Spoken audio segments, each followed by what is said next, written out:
देखिएगा पहला क्वेश्चन क्या है, बोला है यदि एक समबाहुभुज में 20 विकर्ण है, विकर्णों का संख्या यहाँ पे दे दिया है, पूछा है बहुभुज में भुजाओं की संख्या कितनी हो। विकर्णों का संख्या निकालने का एक फॉर्मूला हम लोग यूज करते हैं, वह फॉर्मूला है आपका n इंटू एन माइनस 3/2, जहाँ पे हम लोग n के स्थान पर रखते हैं भुजाओं की संख्या। जैसे मान लीजिए कि अगर किसी बहुभुज में 5 भुजा है, विकर्ण कितना होगा, तो n की जगह रखेंगे 5, 5 गुने 5 माइनस 3 2/2 यानी कि 5 हो जाएगा। अगर बहुभुज में 10 भुजा है तो विकर्णों का संख्या कितना होगा, तो n की जगह रखेंगे 10, n-3 कितना हो जाएगा, 10 माइनस 3 7/2 यानी 70/2 35 हो जाएगा।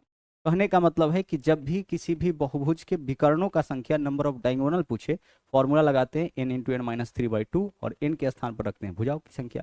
लेकिन इस क्वेश्चन में देखिए विकर्ण दे रखा है 20, भुजा का संख्या पूछा है, तो विकर्ण मतलब इसका वैल्यू आपका कितना दे रखा है, 20 दे रखा है, और हम लोगों से भुजाओं का संख्या पूछा है यानी n का मान पूछा है। तो n का मान हम ऑप्शन से लेंगे, n के स्थान पर जिस वैल्यू को रखने पर यह इक्वेशन सेटिस्फाई हो जाए यानी इसका वैल्यू 20 आ जाएगा, वही ऑप्शन हमारा आंसर होगा। 5 रखिए, 5, 5 माइनस 3 2 10, 10/2 5, वैल्यू 5 आ जाएगा। 8 रखिए, 8 n-3, 8 माइनस 3 5, 8 पंचे 40/2 20 हो जाएगा, यानी n के जगह अगर आप 8 लेते हैं तो विकर्णों का संख्या कितना हो जाएगा, 20 हो जाएगा। n के जगह 8 रखेंगे तो यहाँ 8 हो जाएगा, इंटू n-3, 8 माइनस 3 कितना 5/2 40/2 यानी कितना होगा आपका 20 हो जाएगा। तो भुजाओं का संख्या आपका 8 होगा। आगे बढ़िए, अगला सवाल देखिए क्या है। दिए गए प्रेक्षण यहाँ पे दे रखा है, इसका समानांतर माध्य बताना है। समानांतर माध्य का मतलब होता है औसत, और औसत निकालने का तरीका क्या होता है, आंकड़ों का योग बट्टा आंकड़ों की संख्या, यानी सभी वैल्यू को जोड़ करके जितना वैल्यू है उसे भाग करिए। तो आइए सबको जोड़ते हैं, पहले इकाई अंक को जोड़ेंगे तो 9 9 18 9 27, 27 के बाद यहाँ पे 3 30, 30 के लिए क्या लिखेंगे हम, 30 के लिए लिखेंगे 0, हासिल हमारे पास 3 है, उस 3 को पहले यहाँ जोड़ लेते तो 3 3 6, 6 4 10, 5 15, 6 21, 7 28, 8 36, 36 9 45 और 9 54, 54 9 63, यहाँ पे क्या हो गया, आंकड़ों का योग 630। आंकड़ों का योग ऊपर लिख दिए, नीचे में लिखेंगे आंकड़ों का संख्या कितना है, 1 2 3 4 5 6 7 8 9, 9 नंबर है तो 9 से भाग कर लीजिए। समानांतर माध्य का मतलब कि औसत आपको निकालना है, तो आंकड़ों का योग बटा आंकड़ों की संख्या भाग करिएगा, 9 7 63, क्या आंसर हो जाएगा आपका इस क्वेश्चन का 70, यानी कि विकल्प डी जो है वो आपका इस क्वेश्चन का सही आंसर हो जाएगा। आगे बढ़िए, यहाँ देखिए क्या बोला है, बोला है 2 अंकों की एक संख्या, इसके अंकों को उलटने पर प्राप्त होने वाली संख्या का योग 99 है। एक 2 अंक का संख्या है और अंकों को उलटने के बाद जो संख्या बनता है उन दोनों का योग 99। यदि संख्याओं के अंकों में 5 का अंतर है तो वह संख्या बताइए। अंकों में 5 का अंतर है तो एक तो इस ऑप्शन को आप हटा दीजिए, क्योंकि इसके अंकों में देख लीजिए अंतर 7 का है। अंतर कितना का होना चाहिए, 5 का, 2 7 में 5 का, 8 3 में 5 का, 6 1 में 5 का। अंतर का मतलब बड़ा संख्या माइनस छोटा संख्या होता है, ठीक है। इसके दोनों अंक में देखिए अंतर 7 का है तो इसको तो हम हटा दिए। अब हमें क्या करना है कि संख्या को उलटने के बाद अगर उन दोनों को, संख्या और उसके उलटने के बाद जो वैल्यू आता है, दोनों को जोड़ा जाए तो 99 आना चाहिए। तो 27 को अगर उल्टेंगे तो क्या होगा, 72। इसका योग देखिए तो 27 प्लस 72 99 हो जाएगा, हो जाएगा। हमारा आंसर विकल्प ए हो जाएगा। 2 अंकों का ऐसा संख्या चुनना है जिसके अंकों में अंतर 5 का, तो 2 7 में कितना का अंतर है, 5 का, और संख्या और उसको उलटने पर प्राप्त संख्या के का योग जो है वह 99, तो 72 प्लस 27 कितना हो जाएगा, 99। यहाँ देख लीजिए 83 है, अंकों को उलटिएगा तो 38 हो जाएगा, क्या इसका योग 99 आएगा, 99 से बहुत ज्यादा आ जाएगा, तो ये ऑप्शन हमारा आंसर नहीं होगा। 16 है, अंकों को उलटिएगा तो 61 61 आएगा, इसको जोड़िएगा क्या 99 आएगा, नहीं आएगा। यानी सिर्फ देख करके आप अपना आंसर बता सकते थे कि इस क्वेश्चन का आंसर हमारा क्या होगा, विकल्प ए। आगे चलिए, अगला सवाल देखिए। बोला है कि जग्गू एक लकड़ी की कुर्सी 3 दिन में बना सकता है, ठीक है, और रब्बू उसको 4 दिन में। देखिए जग्गू कितना दिन में बना सकता है, जग्गू एक एक कुर्सी बना सकता है 3 दिन में, ठीक है, और इसके साथ एक और है आपका रब्बू, यह बना सकता है 4 दिन में। रब्बू बना सकता है कितना दिन में, 4 दिन में। हम यहाँ से जो है यह निकाल लेते हैं कि दोनों मिलकर एक कुर्सी कितने दिनों में बनाएगा। एक लकड़ी का कुर्सी 3 दिन में बना सकता है जग्गू, ठीक है, तो 3 4 का एलसीएम कितना हो गया, 12। 12 में 3 से भाग करेंगे 1 दिन का काम, 12 में 4 से भाग करेंगे 1 दिन का काम। अब देखिए टोटल कितना यूनिट काम हो गया, 12 यूनिट। दोनों मिलकर अगर करता है तो जग्गू 1 दिन में 4, यह 1 दिन में 3, यानी कि 7 यूनिट काम करेगा, तो 12/7 दिन इसको समय लगेगा अगर दोनों मिलकर बनाए तो। टाइम नंबर का सिंपल सा क्वेश्चन है, ध्यान से समझिएगा। क्या बोला है इस क्वेश्चन में कि जग्गू एक काम को 3 दिन में और रब्बू एक काम को 4 दिन में, तो दोनों मिलकर इस काम को 12/7 दिन में कर लेगा। और यह 4 दिन में करता है, यह तीन दिन में, यह 4 दिन में, तो 3 4 का एलसीएम, यह टोटल वर्क हो गया। टोटल वर्क में इसके डे से भाग करेंगे इसके 1 दिन का काम, टोटल वर्क में इसके डे से भाग करेंगे इसके 1 दिन का काम।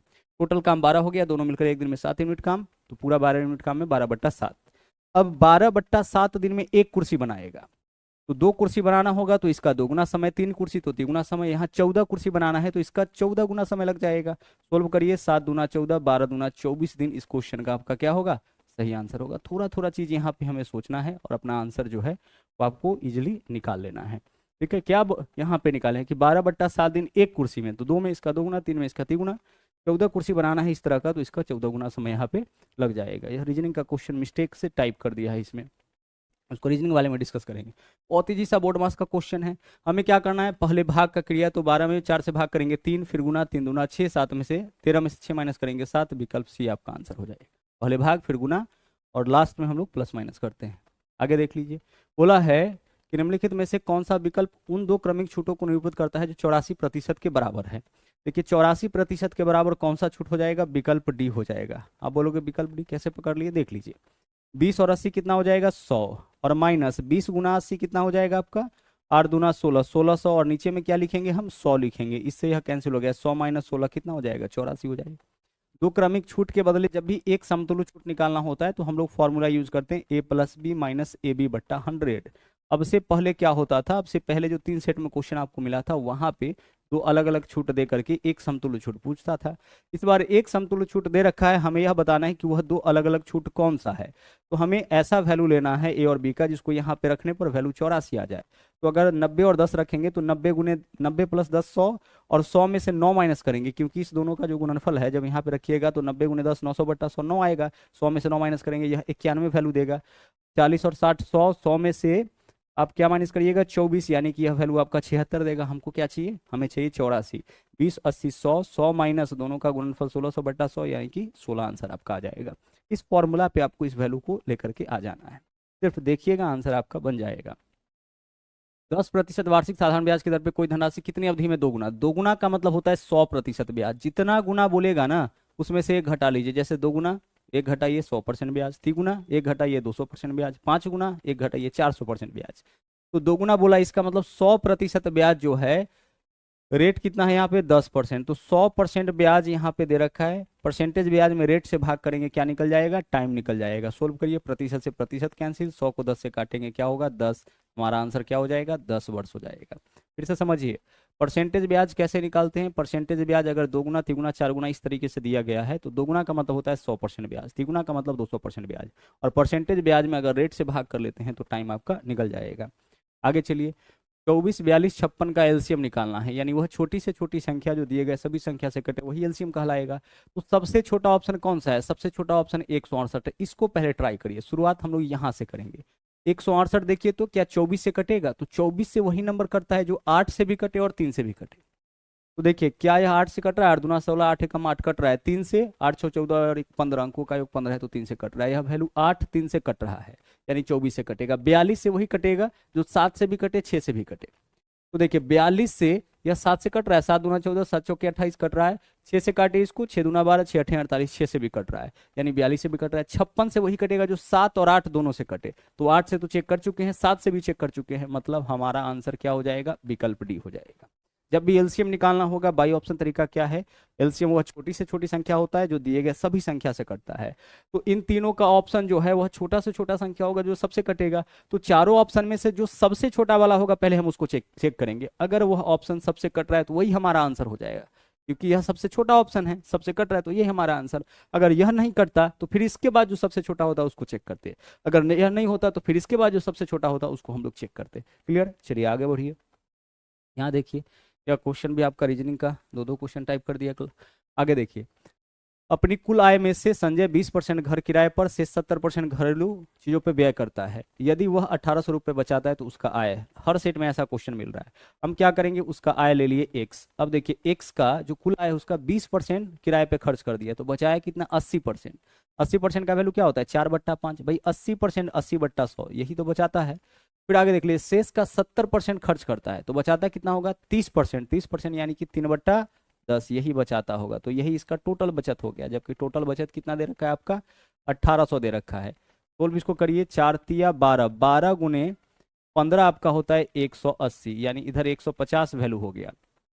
ठीक है, 12 गुने 15 180, 150, यहाँ से x का मान बताइए क्या होगा, क्रॉस मल्टीप्लाई तो 15 पंचे 75 हो जाएगा, बाकी एक जीरो इसका 7500 आपके क्वेश्चन का सही आंसर हो जाएगा। विकल्प भी बहुत रिपीट कर रहा है यह सवाल आपका। आगे देखिए, स्थिर जल में बिल्कुल ऐसा ही क्वेश्चन देखे थे, लेकिन वहां पे हम लोग निकाले थे धारा के दिशा में इसका चाल, इस बार पूछा है धारा के प्रतिकूल चाल। स्थिर जल में 3 किलोमीटर प्रति घंटा की चाल से नाव चला सकता है, यानी नाव का चाल जो बोट का स्पीड है वो है आपका 3 किलोमीटर प्रति घंटा। नाव का चाल ये हो गया। अच्छा, धारा का चाल यहाँ पे इससे धारा के चाल को दर्शाते हैं, इस पर स्ट्रीम होता है, इसको हम यहाँ पे मान लेते हैं x किलोमीटर प्रति घंटा। धारा की दिशा में नाव का चाल क्या होगा, 3 + x। धारा की दिशा में नाव का चाल प्लस धारा का चाल, धारा के विरुद्ध नाव का चाल माइनस धारा का चाल। धारा की दिशा में चलने पर नाव का चाल बढ़ जाता है, उतना ही बढ़ता है जितना धारा का चाल, और धारा के विरोध में चलने पर नाव का चाल घट जाता है, उतना ही घटता है जितना धारा का चाल। सवाल में क्या बोला है कि एक नाविक धारा के प्रतिकूल 50 किलोमीटर जाने में और धारा के अनुकूल 50 किलोमीटर आने की तुलना में दोगुना समय, जाने में जो है आने की तुलना में दोगुना समय लेता है, जाता कैसे, धारा के प्रतिकूल। तो आप बताइए कि 50 किलोमीटर की दूरी अगर धारा के प्रतिकूल तय करे तो धारा के प्रतिकूल चाल तो यही होगा, नाव का चाल माइनस धारा का चाल। तो यह दूरी है, चाल इतना है, दूरी बट्टा चाल समय इतना लग जाएगा। यहाँ जो समय लगता है ना वह धारा के अनुकूल, तो धारा के अनुकूल 50 किलोमीटर की दूरी किस चाल से तय करेगा, 3 + x, नाव का चाल प्लस धारा का चाल। तो इस दूरी को अगर इस चाल से तय करेगा तो दूरी बट्टा चाल इतना समय लग जाएगा। अब यह जो धारा के अनुकूल जो समय लगा है, इस समय का इतने समय का दोगुना, क्योंकि यहाँ समय कम लगता है, इसका दोगुना समय धारा के प्रतिकूल लगता है। तो प्रतिकूल में इतना समय, अनुकूल में इतना समय, इसका दोगुना समय आपका लग जाता है। अब इसको सोल्व करिए, ऊपर यहाँ भी 50 है, यहाँ भी 50 है, इससे इसको काटिए, बाकी का क्रॉस मल्टीप्लीकेशन। तो 3 - x से 2 में गुना करेंगे कितना हो जाएगा, 6 - 2x हो जाएगा। इसका भी क्रॉस में गुना करिए, इधर आएगा, इधर कोई वैल्यू नहीं है, यानी 3 + x रह जाएगा। देखिए 3 6 में से घटेगा, इधर 3 हो जाएगा, बराबर -2x, इधर आके x में जुटेगा तो 3x हो जाएगा। 3 से 3 कैंसिल, 1 टाइम x का वैल्यू 1 आ गया, x का वैल्यू 1 आ गया, यानी कि धारा का चाल 1 किलोमीटर प्रति घंटा। तो अगर धारा का चाल 1 किलोमीटर प्रति घंटा है तो धारा के विरुद्ध नाव का चाल बताइए, 3 - 1 2 किलोमीटर प्रति घंटा आपका यहाँ पे आंसर होगा। आंसर आपका क्या होगा, धारा के प्रतिकूल चाल बताना है ना, तो नाव का चाल 3 है, धारा का चाल 1 आया है, तो प्रतिकूल नाव का चाल माइनस धारा का चाल 2 किलोमीटर प्रति घंटा, धारा के अनुकूल 3 + 1 यानी कि 4 किलोमीटर प्रति घंटा हो जाएगा। इसको देखिए, इस तरह के क्वेश्चन को कैसे सोल्व करते हैं। देखिए यह 300 से 3 कम है, यह 3 ज्यादा है, तो इसको 300 के रूप में प्रेजेंट करिए। तो 300 - 3 इसके लिए लिख सकते हैं, और इसके लिए क्या लिखेंगे हम, 300 + 3 लिखेंगे, यही तो करेंगे। 300 + 3 हो गया। अब यहाँ देखिए फॉर्म क्या बना, a - b a + b, तो a - b a + b के लिए हम क्या लिखते हैं, a² - ba²। इसी अलजेब्रिक फॉर्मूला पे तो आ गया। 300 का स्क्वायर, 3 का स्क्वायर 9, 00 का स्क्वायर करेंगे तो 4 0 हो जाएगा, और 3 का स्क्वायर 9, 90,000 यहाँ पे है, 90,000 में से 9 माइनस करिए, 81,991 हो जाएगा। 90,000 में से सिर्फ 9 माइनस करना है तो 89,991 हो जाएगा। आगे बढ़िए, अगला सवाल देखिए। यहाँ देखिए 1 से 70 तक के दोनों संख्याओं को शामिल करते हुए कितनी प्रतिशत संख्याओं का इकाई अंक 1 है, कितने प्रतिशत। अब देखिए 1 से 70 बोला है ना, तो 7 संख्या ऐसा होगा जिसका इकाई अंक 1 होगा, और 7 संख्या ऐसा होगा जिसका इकाई अंक 7 होगा, यानी टोटल 14 संख्या ऐसा है जिसका इकाई अंक या तो 1 या 7 होगा। कुल कितना संख्या में, 70, 1 से 70 तक में 70 संख्या, कुल 70 संख्या में प्रतिशत के लिए क्या करेंगे, 100 से गुना करेंगे। हमें यही तो बताना है कि टोटल कितना प्रतिशत ऐसा नंबर है जिसके अंत में या तो 1 है या 7 है। तो ऐसा कुल 14 संख्या है, 1 से 70 तक में कितना संख्या, 70 संख्या में प्रतिशत में कितना गुना करेंगे, 100 से, 14 पंचे 70, और 5 से इसको काटेंगे कितना हो जाएगा, 20, यानी आंसर हमारा इस क्वेश्चन का 20% हो जाएगा। आइए प्रैक्टिकली हम बताते हैं। 1 से 70 तक में 1 में मिलेगा, इकाई स्थान पर 1, 11 में, 21 में, 31 में, 41 में, 51 में, 61 में और 71 में। देख लीजिए इन सभी जगह पर इकाई स्थान पर 1, 1 2 3 4 5 6, 1 2 3 4 5 6 7 8, 8 हो रहा है क्या, 1 से 70 तक दोनों को शामिल करते हुए ऐसी कितनी संख्या, कितने प्रतिशत संख्या जिसका इकाई अंक 1 या 7 है। तो 1 में फिर कहाँ मिलेगा, अच्छा 71 ज़्यादा लिख दिए, 70 तक ही बोला है ना, ठीक है 7 हो गया यहाँ पे।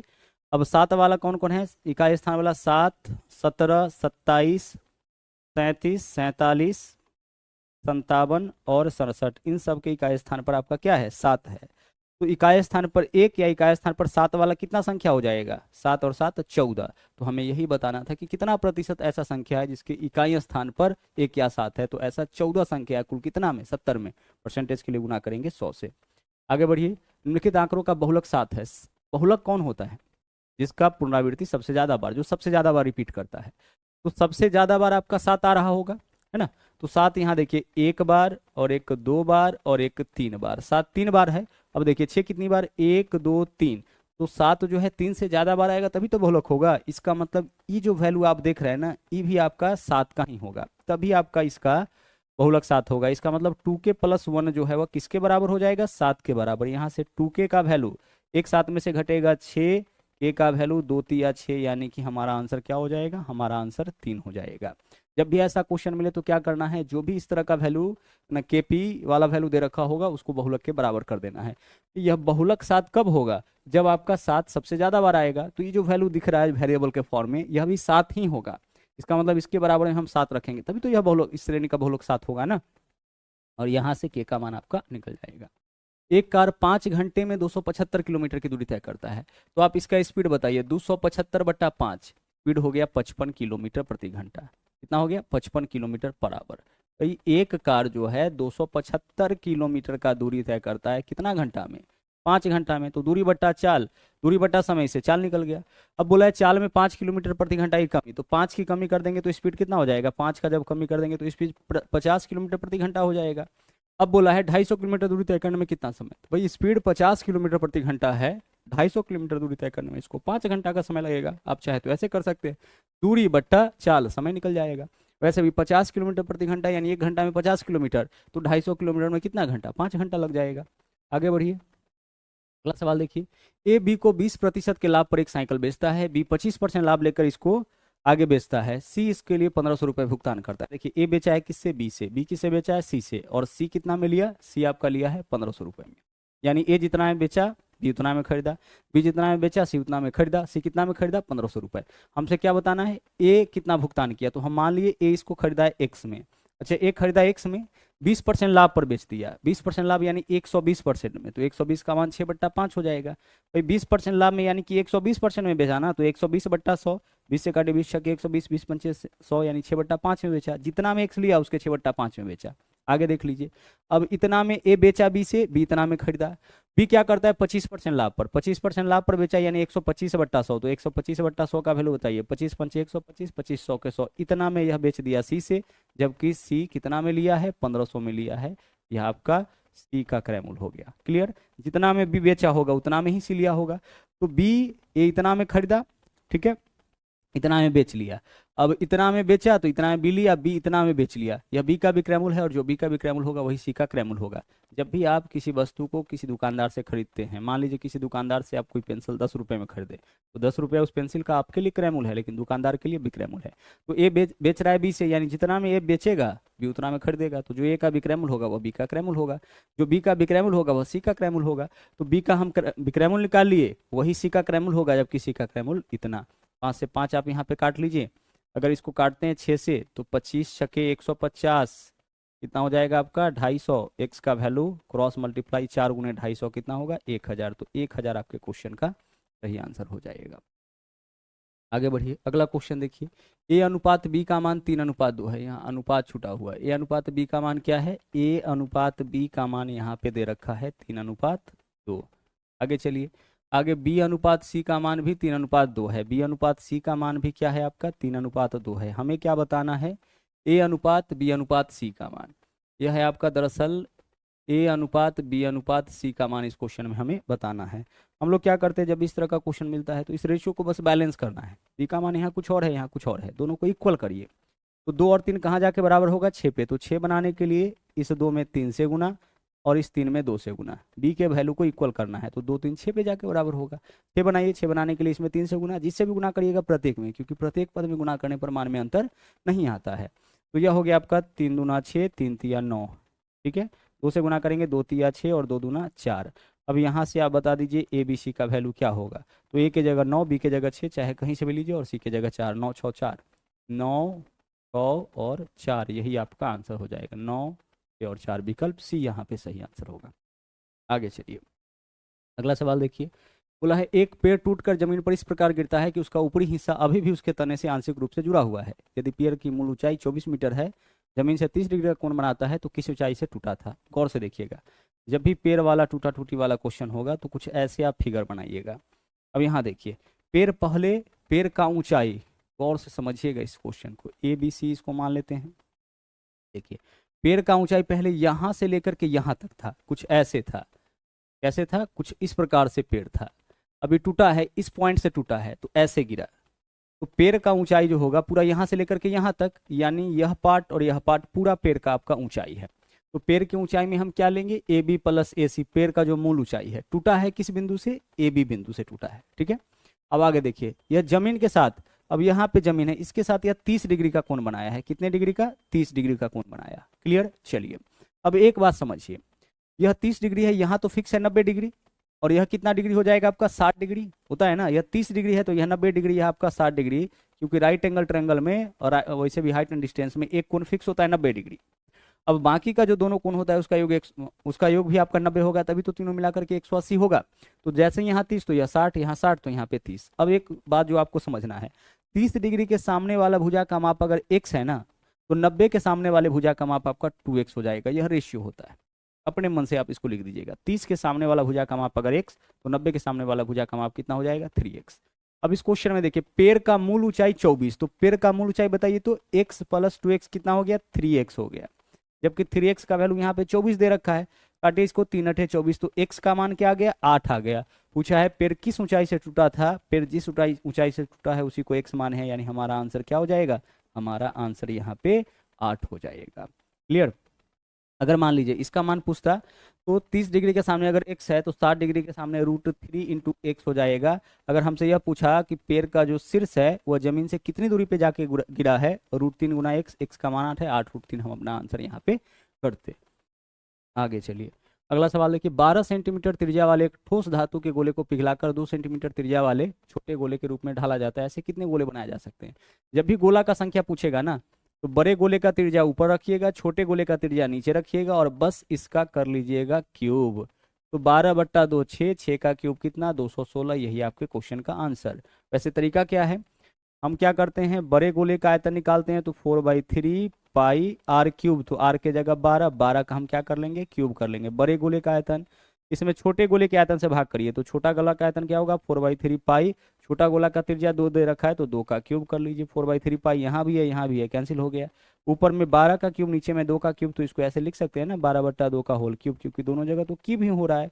तो 12/2 कितना, 6, 6 का क्यूब जो होगा वो आपका आंसर हो जाएगा। तो जब भी गोला का संख्या पूछा जाए तो हम क्या करेंगे, बड़े गोले के त्रिज्या में छोटे गोले की त्रिज्या से भाग करके उसका क्यूब कर देंगे, या फिर इस तरह से बड़ा का आयतन बट्टा छोटा का आयतन लिख सकते हैं, इससे गोलों की संख्या आपका निकल जाता है। आगे देखिए, यहाँ देखिए हमें क्या बताना है, सोमवार और मंगलवार को मिलाकर के टीवी सेट की कितना इकाई का उत्पादन किया गया है। सोमवार और मंगलवार, सोमवार को देख लीजिए 200 यूनिट और मंगलवार को 300 यूनिट, बस इन दोनों को जोड़ लीजिए। कितना इजी सा क्वेश्चन है, 200 यूनिट प्लस 300 यूनिट, आंसर क्या हो जाएगा, 500 यूनिट। विकल्प डी यहाँ पे आपका इस क्वेश्चन का सही आंसर हो जाएगा। यहाँ से डाटा से हमें बस ऑब्जर्व कर लेना है। आगे देखिए, उस बेलन का कुल पृष्ठीय क्षेत्रफल ज्ञात कीजिए जिसके आधार की त्रिज्या 7 और ऊंचाई 12। त्रिज्या 7 और ऊंचाई 12 है, इसका कुल पृष्ठीय क्षेत्रफल। कुल पृष्ठीय क्षेत्रफल का मतलब क्या होता है, टोटल सरफेस एरिया होता है। Total surface area 2πr into r plus h लिखते हैं, किसके लिए, बेलन के लिए। बेलन का कुल पृष्ठीय क्षेत्रफल होता है 2πr into r plus h। इस क्वेश्चन में बताइए कि त्रिज्या क्या है। सर त्रिज्या जो है वो आपका 7 सब सेंटीमीटर में, आंसर भी सेंटीमीटर स्क्वायर में पूछा है तो यूनिट छोड़ देते हैं। h का वैल्यू क्या है, 12, बस यहाँ पे पुट करिए, आंसर निकालिए। सबसे पहले हम क्या लिखेंगे, 2, पाई को अपने जगह रहने देते हैं क्योंकि आंसर पाई के रूप में है। r का वैल्यू क्या है, 7, तो यहाँ लिखिए 7 और इंटू r प्लस h, तो 12 7 कितना हो जाएगा, 19, 19 7 63 दूना कितना हो जाएगा आपका, कुछ गड़बड़ हो रहा है क्या, अच्छा 133, 19 7 133 दूना 266, तो कितना हो जाएगा आपका, यह 266 पाई, यही तो होगा। सबको गुना करिए, 19 7 133 दूना 266 पाई है तो पाई, 266 पाई आपके क्वेश्चन का सही आंसर हो जाएगा। आगे चलिए, इंस्पिरेशन पूरी तरह से फॉर्मूला बेस्ड होता है। इस क्वेश्चन को सोल्व करते हैं। देखिए हमें इन दोनों वैल्यू को गुना करना है, तो गुना कर लीजिए। जो नंबर है 5 दूना 10 हो गया। अब इसमें दशमलव डालिए, यहाँ 1 अंक के बाद, यहाँ 2 अंक, 3 अंक के बाद, तो 4 अंक के बाद दशमलव आपको डालना पड़ेगा। इसमें देखिए 1 अंक के बाद है ना, और इधर 3 अंक के, तो गुणनफल में 4 अंक के बाद, तो 1 2, इसके पहले 1 0 1 0 और 4 अंक हो गया। यहाँ पे दशमलव डालिए, यही आंसर 0.001, 1 के बाद 0 का कोई वैल्यू नहीं होता है, तो हमारा आंसर यही हो जाएगा 0.001। 001 विकल्प डी इस क्वेश्चन का। हमें यह बताना है कि नीचे दिए गए व्यंजक को पूर्ण वर्ग के रूप में व्यक्त कीजिए, यानी इसको पूर्ण वर्ग के रूप में व्यक्त करना है। और सभी ऑप्शन को देखिए, सभी ऑप्शन में जो है वह पूर्ण वर्ग के रूप में उसको व्यक्त किया गया है, लेकिन किस ऑप्शन को सोल्व करने पर वैल्यू इसके बराबर आएगा वही ऑप्शन हमारा आंसर होगा। करना क्या होता है ऐसे क्वेश्चन को, पिछले सेट में भी आप सोल्व किए थे। ए बी सी का वैल्यू खुद से आपको मानना है और वह वैल्यू हम क्या लेंगे 1, यानी ए का भी वैल्यू 1, बी का भी वैल्यू 1 और सी का भी वैल्यू 1। अब देखिए, जहां ए है वहां 1, जहां बी है वहां भी 1, जहां सी है वहां भी 1, यानी सब जगह ए गुने बी तो 1 गुने 1 1 रहेगा। अब आइए कैलकुलेट करिए, यह हमारा क्या है 1, तो 1 का स्क्वायर 1 होगा। तो देखिए 1 और 9 10, 10 और 1 11, 11 में से 6 माइनस करेंगे 5 होगा, 5 प्लस 6 11, 11 में से 2 माइनस करेंगे 9, यानी यहाँ वैल्यू क्या आ गया आपका 9 आ गया। अब ढूंढिए कि कौन सी ऑप्शन का मान आपका 9 है। देखिएगा यहाँ पे 1 में से 3 माइनस करेंगे -2 और -1 -3 का स्क्वायर क्या हो जाएगा, यहाँ पे वैल्यू आपका 9 आ रहा है। यहाँ देखिए 1 और 3 4, 4 और 1 5, 5 का स्क्वायर 25, यह वैल्यू आपका 25 दे रहा है। इधर देखिए 1 में से 3 माइनस करेंगे -2 में 1 जोड़ेंगे, -2 में 1 जोड़िएगा तो क्या आ जाएगा आपका -1, -1 का स्क्वायर +1, यह भी आपका 9 नहीं आया। इधर देख लीजिए 1 1 -3 -2 -2 -2 -4 का स्क्वायर प्लस का 16, यानी 9 किस ऑप्शन को सोल्व करने पे आया, विकल्प 1 हो। तो अगर आप इसी तरीके से क्वेश्चंस को सोल्व करना चाहते हैं तो बने रहिएगा क्लास के अंत तक। नमस्कार दोस्तों, एक बार फिर से आप सभी का बहुत बहुत स्वागत है आपके अपने परिवार मैथ्स वाटिका में। तो आइए शुरू करते हैं, इस सेट के सभी क्वेश्चन को हम लोग बारी बारी से देखते हैं।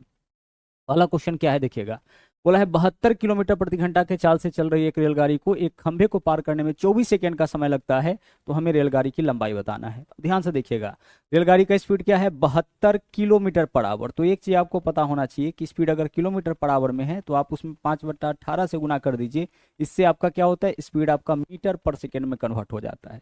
स्पीड को बदलने का यह आपका तरीका है, यूनिट बदलने का तरीका। अगर किलोमीटर पर आवर में है 5/18 से गुना करिएगा, मीटर पर सेकंड में कन्वर्ट हो जाएगा। और अगर मीटर पर सेकंड में 18/5 से गुना करिएगा तो किलोमीटर पर आवर में।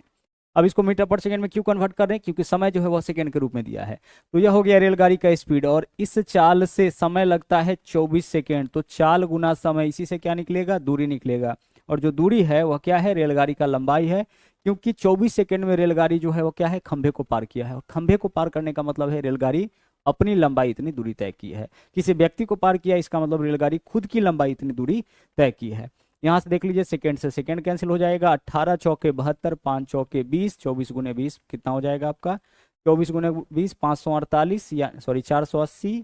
यहाँ पे मीटर आपके क्वेश्चन का आंसर हो जाएगा, होगा ना 5 चौके 20, 24 गुना 48 480 मीटर। दूसरा क्वेश्चन हम लोग देख लिए, नंबर 3 पे आइए। बोला है पी और क्यू का वेतन 2000 मिला करके पी अपने वेतन का 95% खर्च करता है। आप बताइए पी 95% खर्च कर दिया, पी का वेतन हम पी मान लिए, 95% खर्च कर दिया तो पी बचाता कितना है 5%। आगे देखिए क्यू अपने वेतन का 85%, अच्छा क्यू अपने वेतन का 85% खर्च करता है तो बचाता कितना होगा 15%।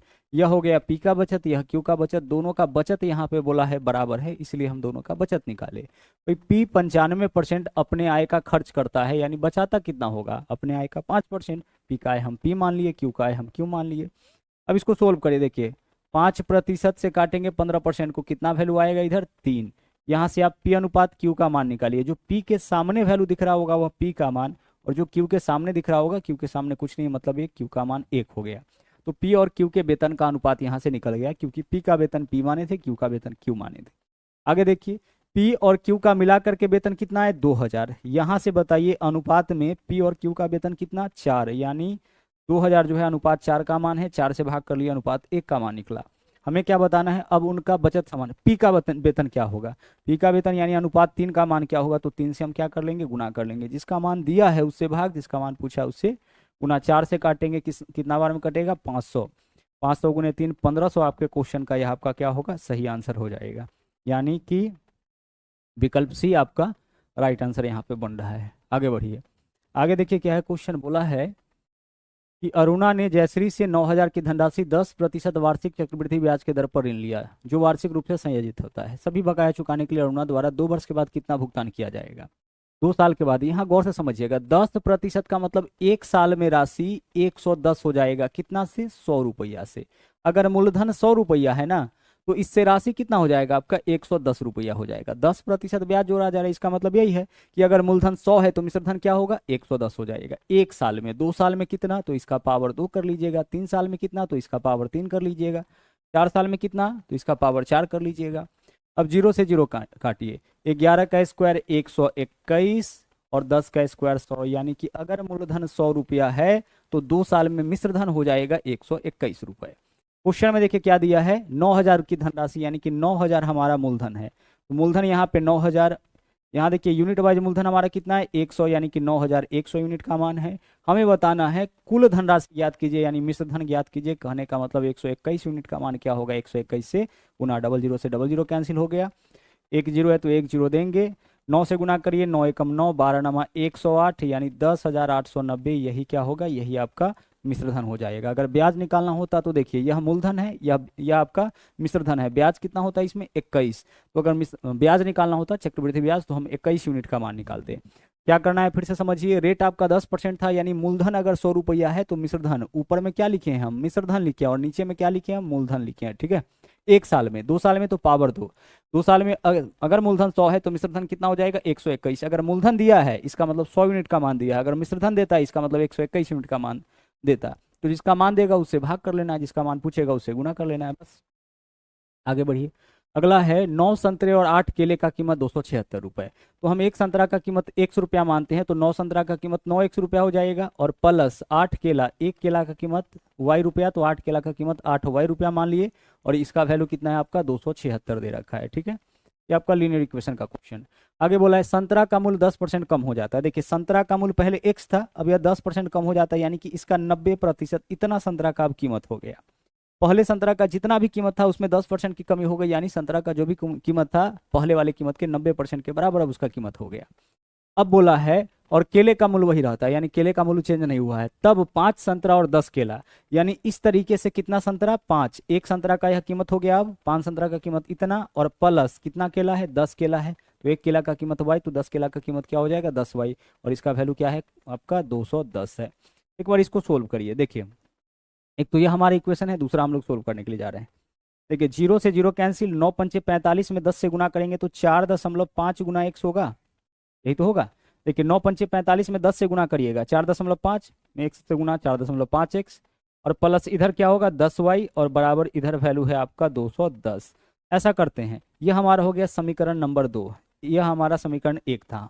हम क्या करते हैं समीकरण 2 में हम गुना कर लेते हैं 2 से गुना करेंगे सब पूर्णांक में आ जाएगा, तो 4.5 का 2 गुना कितना हो जाएगा 9, तो 9x हो गया, प्लस 10 का 2 गुना क्या हो जाएगा 20, तो 20y हो गया, और बराबर इधर जो वैल्यू है 210 इसका भी 2 गुना होगा तो कितना हो जाएगा 420। किसी भी समीकरण के एलएचएस और आरएचएस में समान अंक से गुना करने पर उसके मान में कोई अंतर नहीं आता है, तो प्रत्येक में हम 2 से गुना कर दिए। प्रत्येक में 2 से गुना करने पर क्या होगा, x का जो कोफिशिएंट यहाँ है यहाँ भी, यानी पहले इक्वेशन में जो कोफिशिएंट है दूसरे में भी वही कोफिशिएंट आपका हो जाएगा, 9 9 हो जाएगा।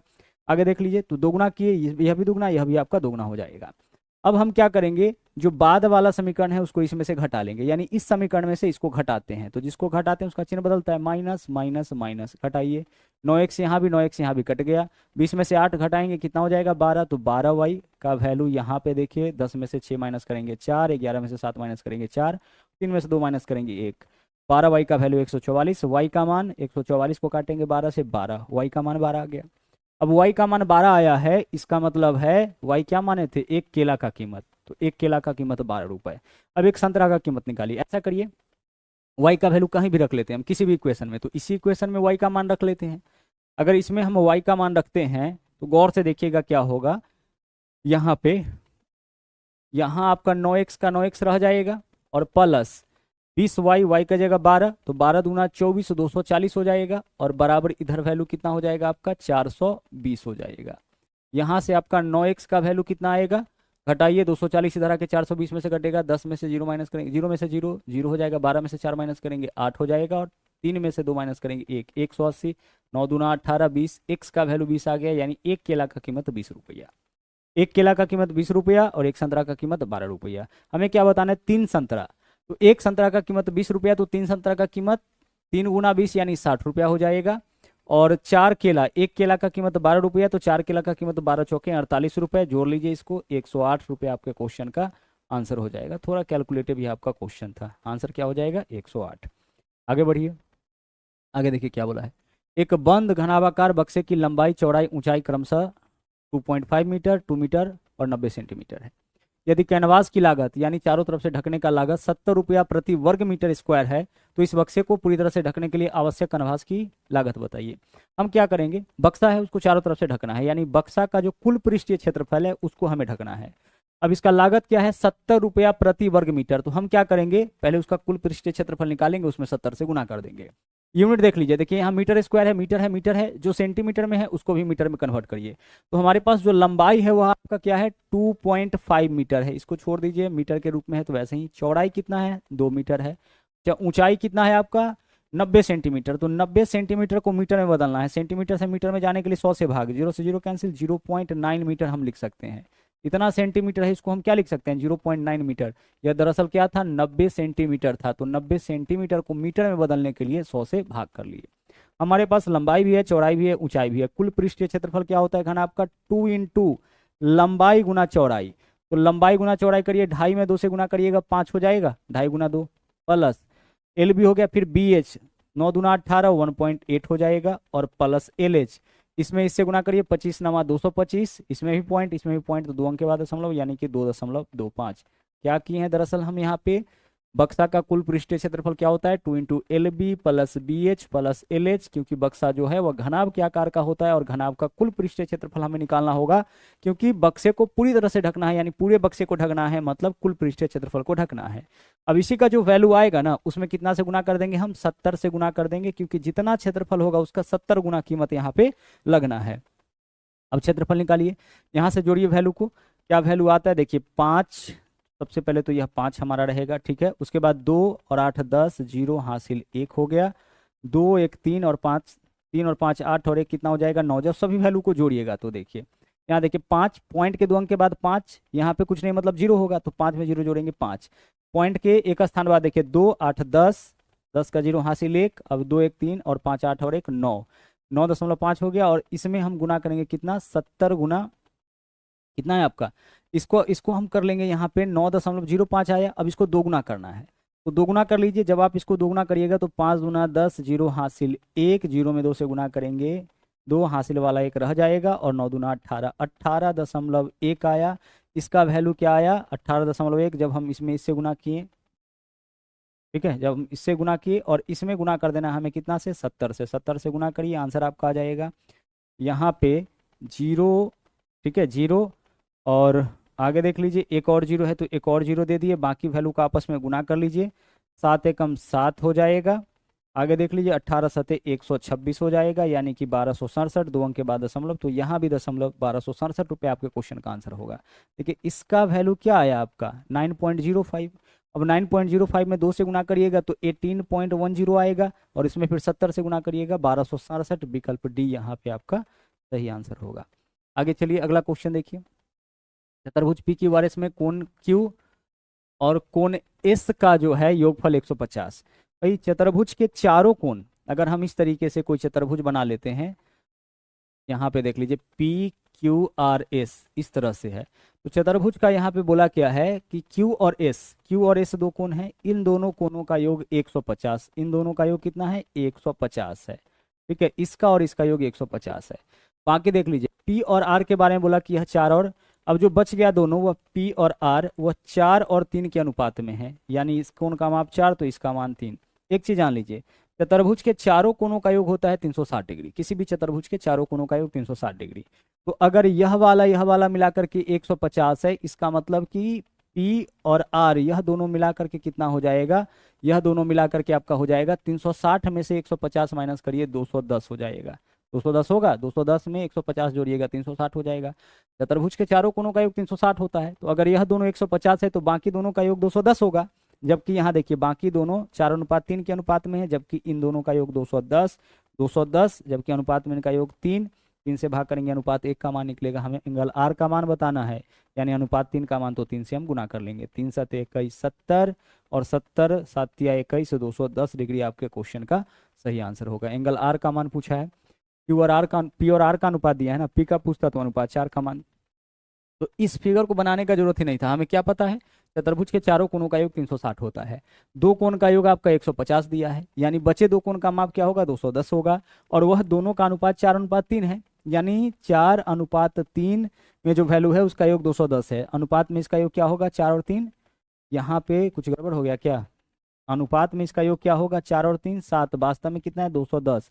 तो 210 अनुपात 7 का मान है, हमें क्या बताना है, एंगल आर का मान, यानी कि 3 से गुना। तो 7 तिया 21, यहाँ 30 हो जाएगा, 30 गुना 3 यानी कि 90 डिग्री आपके क्वेश्चन का आंसर होगा। ठीक है, इसका योग 4 3 7 होगा ना, जबकि वास्तव में कितना है 10।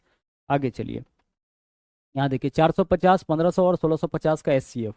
एचसीएफ क्या होगा, वह बड़ा से बड़ा संख्या जो दिए गए सभी संख्या को काटे। तो सभी को काटने वाला देखिए इसमें सबसे बड़ा ऑप्शन कौन है, 200। क्या 200 सबको काटेगा, नहीं काटेगा। चलिए 200 देखिए, 200 तिया 600 हो जाएगा, 200 दूना 400 के बाद सीधे 600 नहीं काटेगा, इसको हटा दीजिए।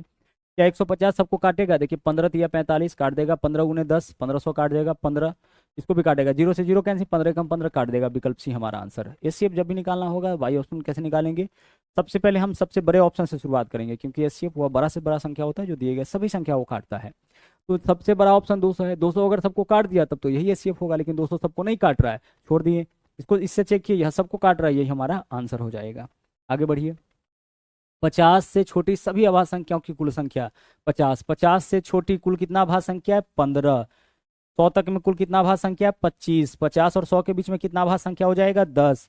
इस तरीके से आपको ध्यान रखना होता है। आगे बढ़िए, देखिए नीचे दिए गए व्यंजक का मान बताना है, आपको पता है बोर्ड मास के अनुसार पहले भाग होगा फिर प्लस होगा, तो 18 में 3 से भाग करेंगे 6, 6 12 18, विकल्प ए आपके क्वेश्चन का सही आंसर हो जाएगा। आगे बढ़िए, समीर के पास 6 सेंटीमीटर व्यास वाली एक ठोस धातु की गेंद है। ठीक है, 6 सेंटीमीटर गोलाकार क्या है, धातु का एक गेंद है, इसे पिघलाता है और पदार्थ का उपयोग करके एक ठोस बेलन बनाता है, यानी गोला को पिघला के बेलन बनाया गया, इसका मतलब गोला का आयतन बेलन का आयतन बराबर होगा। हम गोला का आयतन निकाल लेते हैं, गोला का आयतन क्या होता है 4/3 पाई आर क्यूब। तो आर का वैल्यू क्या होगा, देखिए व्यास है 6 सेंटीमीटर ना, तो त्रिज्या 3 सेंटीमीटर होगा, तो 3 का क्यूब कितना, 3 का क्यूब 27 हो जाएगा। देखिए 4/3 पाई आर क्यूब कर लिए, भाई 6 सेंटीमीटर क्या है आपका व्यास, तो व्यास का आधा त्रिज्या, 6 का आधा 3, 3 का क्यूब कितना 27, 4/3 पाई आर क्यूब गोले का आयतन। आगे अब बेलन बनाया गया है, तो बेलन का आयतन क्या होता है पाई आर स्क्वायर। अच्छा, इसका और व्यास और इसका व्यास, बेलन बनाने के लिए बेलन का व्यास गेंद के व्यास के बराबर है, यानी बेलन का व्यास भी 6 होगा तो बेलन का त्रिज्या भी 3 होगा, तो त्रिज्या 3 है तो बेलन का आयतन पाई आर स्क्वायर, तो 3 का स्क्वायर यानी कितना हो जाएगा यहाँ पे 9 हो जाएगा, और इंटू एच इसका हमें निकालना है। ठीक है, चलिए बेलन का आयतन बराबर गोला का आयतन, दोनों का त्रिज्या आपका इक्वल है, ऊंचाई हमें बताना है। पाई से पाई को हटा दीजिए, कट गया। यहाँ से देख लीजिए 9 से काटेंगे, 9 तिया 27, 3 से 3 चला गया, इधर क्या बचा 4, और इधर क्या है एच, एच का वैल्यू क्या होगा 4, एच क्या माने थे बेलन का ऊंचाई, बेलन का ऊंचाई 4 सेंटीमीटर आपका आंसर। आगे देखिए, 80 किलोमीटर की दूरी 20 किलोमीटर प्रति घंटा के चाल से, आप बताइए कि 80 किलोमीटर की दूरी 20 किलोमीटर प्रति घंटा के चाल से कितना समय लगेगा, 4 घंटा, सीधी सीधी बात है, देख के बता सकते हैं। और 30 किलोमीटर की दूरी 30 किलोमीटर प्रति घंटा के चाल से क्या समय लगेगा, 30/30, इतना दूरी यही चाल है, 1 घंटा लगेगा। हमें क्या बताना है, कार का औसत चाल। कुल दूरी कितना हो गया, पहला दफा 80 और फिर 30, 80 और 30 110 किलोमीटर की दूरी तय करता है कितना घंटा में, पहले 4 और फिर 5 घंटा में, तो कुल दूरी बट्टा कुल समय, यही आपका क्या हो जाएगा औसत चाल हो जाएगा। आंसर हमारा हो गया 22 घंटा। ठीक है, 22 किलोमीटर प्रति घंटा। कुल दूरी कितना तय करता है, 80 और 30 110, तो कुल दूरी 110 हो गया। और कुल समय कितना लगता है, 80 किलोमीटर की दूरी 20 के चाल से तो 4 घंटा, और 30 की दूरी 30 के चाल से तो 1 घंटा, 5 घंटा। तो इतनी दूरी इतना समय, कुल दूरी कुल समय आपका औसत चाल निकल जाएगा। आगे बढ़िए, दो समानांतर सड़कों के बीच 10 मीटर का मीनार है। देखिए दो समानांतर सड़क हो गया, एक सड़क हमारा यहाँ पे है, एक सड़क हमारा यहाँ पे, और इसके बीच में एक आपका मीनार है, और इस मीनार का ऊंचाई कितना है आपका, मीनार का ऊंचाई आपका यहाँ पे क्वेश्चन में दे रखा है 10 मीटर है। ठीक है, 10 मीटर। चलिए यहाँ से इसको मिला दिए, यहाँ से इसको मिला दिए। आगे देखिए क्या बोला है, मीनार के शिखर से दोनों सड़कों का अवनमन कोण 30 डिग्री। देखिए दोनों का अवनमन कोण 30 डिग्री, यानी अगर मीनार के शिखर से यह सड़क का यह पॉइंट है 30 डिग्री, और दूसरा का कितना डिग्री है 45 डिग्री है। ठीक है, चलिए आगे देखिए, अब हमें क्या बताना है, सड़क एक दूसरे से लगभग कितनी दूरी पर है, सड़कों के बीच की दूरी बताना है, यानी यह हमारा पॉइंट ए हो गया, यह पॉइंट बी है, यही इसके बीच का दूरी हो गया, इसको हम सी मान लेते हैं और इसको हम डी मान लेते हैं। एक चीज आपको पता होना चाहिए कि 45 डिग्री के केस में क्या होता है, लंब बराबर आधार, तो लंब कितना है 10, तो आधार भी कितना हो जाएगा 10, खत्म इधर का काम। आगे चलिए, अब अगर यह 30 डिग्री है तो यहाँ 60 डिग्री होगा, क्योंकि राइट एंगल ट्रायंगल होता है जब भी बात हम लोग हाइट एंड डिस्टेंस की करते हैं। यह हमारा एक समकोण त्रिभुज है, इसमें यह 30 डिग्री है, यह फिक्स है 90 डिग्री, तो तीसरा 60 डिग्री होगा। त्रिभुज के तीनों कोनों का योग 180, तो यह 30 है, यह आपका 90 है, 90 30 120, तो यह 60 हो गया। अब 30 डिग्री के सामने का भुजा अगर 10 मीटर है तो 60 डिग्री के सामने का भुजा 10 गुना √3 मीटर होगा, यानी क्या होगा 10 √3 मीटर। कितना हो जाएगा 10 √3। 30 डिग्री के सामने का भुजा 10, तो यह 60 है ना, 60 के सामने का भुजा इसका √3 गुना। अब यहाँ से यहाँ तक का दूरी बताना है, तो 10 √3 के लिए हम लिख सकते हैं 10 गुने 1.73। दशमलव के कितने अंक तक है, 2 अंक तक है, तो इतना ही लेंगे। तो 10 से गुना करिएगा तो कितना हो जाएगा 17.3 हो जाएगा, दशमलव एक स्थान पीछे आ जाएगा। तो यह वैल्यू 17.3 हो गया और यह 10 है, यानी कुल दूरी इसके बीच का क्या हो जाएगा 17.3 और प्लस 10 यानी 27.3। 27.3 आंसर हमारा क्या हो जाएगा, विकल्प ए हो जाएगा। 3-2 भी हम ले सकते थे, अगर हम 3-2 ले लेते यहाँ पे तो यहाँ भी 3-2 आ जाता, यहाँ भी हमारा 3-2 आ जाता, 3-2 और प्लस यह 10 है ना, तो 27.32। 27.32 आपके क्वेश्चन का सही आंसर हो जाता। आगे चलिए, अगला सवाल देखिए। किसी दुकानदार को 10 रुपए में एक पेन बेचने पर उसके मूल्य के 1/11 के बराबर हानि होती है। कितना हानि होता है 1/11 का, यानी 11 रुपया के वस्तु पर 1 रुपया का हानि। तो 11 रुपया के वस्तु पर हानि कितना का, देखिए यह दर्शाता है लॉस को। लॉस कितना का 1 का, वस्तु कितना का 11 का। तो 11 के वस्तु में 1 का हानि होगा, यानी कि वस्तु का विक्रय मूल्य क्या हो जाएगा 10 रुपया होगा। क्वेश्चन में क्या दिया है, किसी दुकानदार को 10 रुपए में पेन बेचने पर, तो विक्रय मूल्य 10 रुपया, यूनिट वाइज विक्रय मूल्य कितना है 10, तो 10 का मान है, हमें क्या बताना है, हमें बताना है पेन का क्रय मूल्य यानी 11 यूनिट का मान, तो 11 से गुना कर देंगे, इससे यह कैंसिल, हमारा आंसर क्या हो जाएगा 11 रुपया हमारा यहाँ पे आंसर हो जाएगा। 1/11 भाग की हानि होती है, यानी 11 रुपया में 1 रुपया का हानि, विक्रय मूल्य 10 हो जाएगा। आगे चलिए, 2 वर्ष के अंतराल पर जन्मे 5 बच्चे का के आयु का योग 40 वर्ष। अच्छा, 5 बच्चे के आयु का योग 40 वर्ष है, यानी पांचों का औसत आयु क्या हो जाएगा 40/5 8 वर्ष। अच्छा, पांचों का जो औसत आयु होगा वह बीच वाला का आयु हो गया, औसत आयु यानी बीच वाला का आयु। तो 2-2 वर्ष के अंतराल पर जन्म हुए 5 बच्चे में से बीच वाला का आयु 8 वर्ष है, तो इससे आगे वाला का 10 होगा और सबसे जो बड़ा वाला होगा वह 12 होगा। इससे पहले वाला का 6 होगा और जो सबसे छोटा वाला होगा उसका आयु 4 वर्ष होगा। आप देख सकते हैं, सबको जोड़ के देखिए 40 हो जाएगा, 4 6 10 और 8 18, 18 10 28, 28 12 40 हो रहा है, और सब 2-2 वर्ष के अंतराल पर है। हमें क्या बताना है, सबसे बड़े बच्चे का आयु यानी क्या हो जाएगा 12 वर्ष हो जाएगा। रिपीट कर रहे समझिएगा, 2 वर्ष के अंतराल पर यानी 2-2 के गैप पे है। कितना बच्चा है 5 बच्चा है। 5 संख्या का औसत क्या होता है तीसरा संख्या होता है। अब 5 संख्याओं का पांचों बच्चों की आयु का योग 40 वर्ष, यानी इनका औसत आयु 40/5, 5 का योग 40 है तो औसत 40/5 8 वर्ष। तो बीच वाला का आयु 8 वर्ष, तो सबसे बड़का जो आयु होगा जो होगा उसका आयु हो जाएगा, तीसरा बच्चा का आयु अगर 8 है तो सबसे बड़ा 5वां बच्चा होगा उसका आयु कितना हो जाएगा +2 करने पे आ जाएगा 30%, 35%। कई कई दफा यह क्वेश्चन आपका रिपीट हो चुका है। x प्लस जो पहला छूट है उसमें दूसरा को जोड़िए, x + y और माइनस लिखिए xy गुना 100। xy गुना क्या हो जाएगा आपका 100 हो जाएगा, यही तो होगा x + y - xy गुना 100। 0 से 0 काटिए, इसमें 35 जोड़ेंगे 65, और 65 में से 35 3 105 में से 10.5 माइनस करेंगे, 35 × 3 105, 10 से भाग करेंगे 1 अंक के बाद दशमलव, 65 में से 10 माइनस करेंगे 55, 55 में से 0.5 माइनस करेंगे 54.5% आपका यहाँ पे आंसर हो जाएगा विकल्प ए, x + y - xy/100। आगे देखिए, यह क्वेश्चन आपका अधूरा है, 1/3 भाग 7% ब्याज पर, और कितना भाग या पता नहीं, इसको छोड़ देते हैं, क्वेश्चन राइट करके वापस से आते हैं। 3 के पहले 5 गुणजों का औसत बताइए। भाई 3 का पहला गुणज क्या होगा 3 होगा, दूसरा गुणज 6 होगा, तीसरा गुणज 9 होगा, चौथा गुणज 12 होगा, पांचवा गुणज 15 होगा। हमें क्या बताना है इसका औसत, लगातार आने वाले संख्या का औसत मिडिल टर्म होता है, तो आंसर हमारा क्या हो जाएगा, आंसर हमारा यहाँ पे 9 हो जाएगा। लगातार आने वाला संख्या का औसत मिडिल टर्म, 3 के पहले 5 गुणज, तो 3 का पहला गुणज 3, दूसरा गुणज 6, तीसरा 9, चौथा 12, पांचवा 15 हो जाएगा। हमें क्या बताना है इसका औसत मिडिल टर्म होगा। आप चाहे तो फर्स्ट प्लस लास्ट बाई 2 भी कर सकते हैं, 15 3 18/2 कितना आ जाता 9। इसको ऐसे भी कर सकते हैं, 3 का पहला गुणज 3, 3 का पांचवा गुणज 3 पंचे 15, बस दोनों को जोड़ करके 2 से भाग कर लीजिए, 18/2 आंसर क्या हो जाएगा 9 हो जाएगा। पीछे के सेट में भी ऐसा क्वेश्चन आपका देखा जा चुका है। आगे देखिए, एक व्यक्ति का जनवरी फरवरी मार्च और अप्रैल महीनों का औसत मासिक वेतन 8000। जनवरी फरवरी मार्च अप्रैल, देखिए जनवरी हो गया, फरवरी हो गया, मार्च हो गया और अप्रैल हो गया, इन 4 महीने का औसत मासिक वेतन 8000। तो 4 महीने का औसत वेतन 8000, यानी कुल वेतन 8000 × 4 32,000 हो जाएगा। औसत वेतन है 4000 प्रत्येक महीना का, तो 4 महीना का 32,000। आगे देखिए फिर क्या बोला है, फरवरी मार्च अप्रैल मई, यहाँ से फरवरी इधर लिखते हैं, फरवरी मार्च अप्रैल मई, इन 4 महीना का औसत जो है वो 85,000, ज़्यादा है इसलिए ऊपर लिखे हैं, 8500 है। तो कुल वेतन 8500 गुने 4, 8 चौक 4, तो 8 चौके 32, 5 चौके 20, 34,000 हो जाएगा।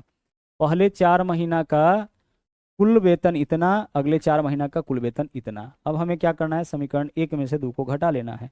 घटाने पर चिन्ह बदलता है, तो घटाइए, इसको घटा रहे तो नीचे वाला सबका चिन्ह आप बदल लीजिए, घटा लीजिए। देखिए जनवरी तो नहीं है इसमें, फरवरी प्लस में माइनस में कट गया, मार्च प्लस में माइनस में कट गया, अप्रैल प्लस में माइनस में कट गया, ऊपर में क्या बचा आपका, मई है, ध्यान रखिएगा लास्ट में है मई, और माइनस इधर क्या बचा, जून, जनवरी, जनवरी आपका माइनस में, देखिए जनवरी है ना, यह मई है, बराबर 34,000 में से 32,000 घटाएंगे, क्या बचेगा हमारे पास, 2,000 बचेगा। आगे देखिए मई का वेतन 6500 है, तो मई का वेतन कितना, 6500, तो यहाँ 6500 रख दिए, 2,000 इधर प्लस में इधर आएगा तो माइनस में, और बराबर इधर क्या हो गया, जे यानी कि जनवरी, 6500 में से 2,000 माइनस करिएगा, क्या बचेगा, 4500, यानी जनवरी का वेतन आपका कितना हो गया, 4500 हो गया। आंसर यहाँ पे आपका बन रहा है 4500। यदि 3 संख्याएं 5, 6, 8 के अनुपात में, ठीक है, उनका योग 3800, उनका योग कितना, 3800, अनुपातिक योग बताइए कितना है सर, अनुपातिक योग है 5, 6, 11, 8, 19, यानी 3800 अनुपात 19 का मान है, 19 से भाग कर लिया, अनुपात 1 का मान निकला। सबसे बड़ी संख्या, सबसे बड़ा कौन है, अनुपात 8 का मान 6, 8 से गुना कर लीजिए, जिसका मान दिया है उससे भाग, जिसका मान पूछा है उससे गुना, 1900 दूना 3800, 8 दूना 1600 आपके क्वेश्चन का सही आंसर यहाँ पे हो जाएगा। ठीक है, आगे बढ़िए, अगला सवाल देखिए, हमें क्या बताना है, शुक्रवार को कैश और ऑनलाइन मिलाकर के कुल कितना टिकट बिका। शुक्रवार को यहाँ देख लीजिए, कैश में बिका है 725, ऑनलाइन 525, 725 में 525 जोड़ेंगे 1250, आंसर हमारा क्या हो गया, विकल्प डी होगा। पहला क्वेश्चन क्या है, बोला यह गया है कि 8 के 3 क्रमागत गुणजों का योग 2424 है, तो हमें क्या बताना है, सबसे बड़ा गुणज बताना है। अब ध्यान से एक बात समझिएगा, यहाँ पे जब भी गौर से समझिएगा, ऐसा क्वेश्चन आपको मिले तो हमें करना क्या होता है, हम इसका निकालेंगे सबसे पहले औसत। तो 3 संख्याओं का योग आपका 2424 है, तो इस तीनों का औसत कैसे निकलेगा, भाई 3 संख्याओं का योग है, 3 से भाग करिएगा, इसका औसत निकल जाएगा।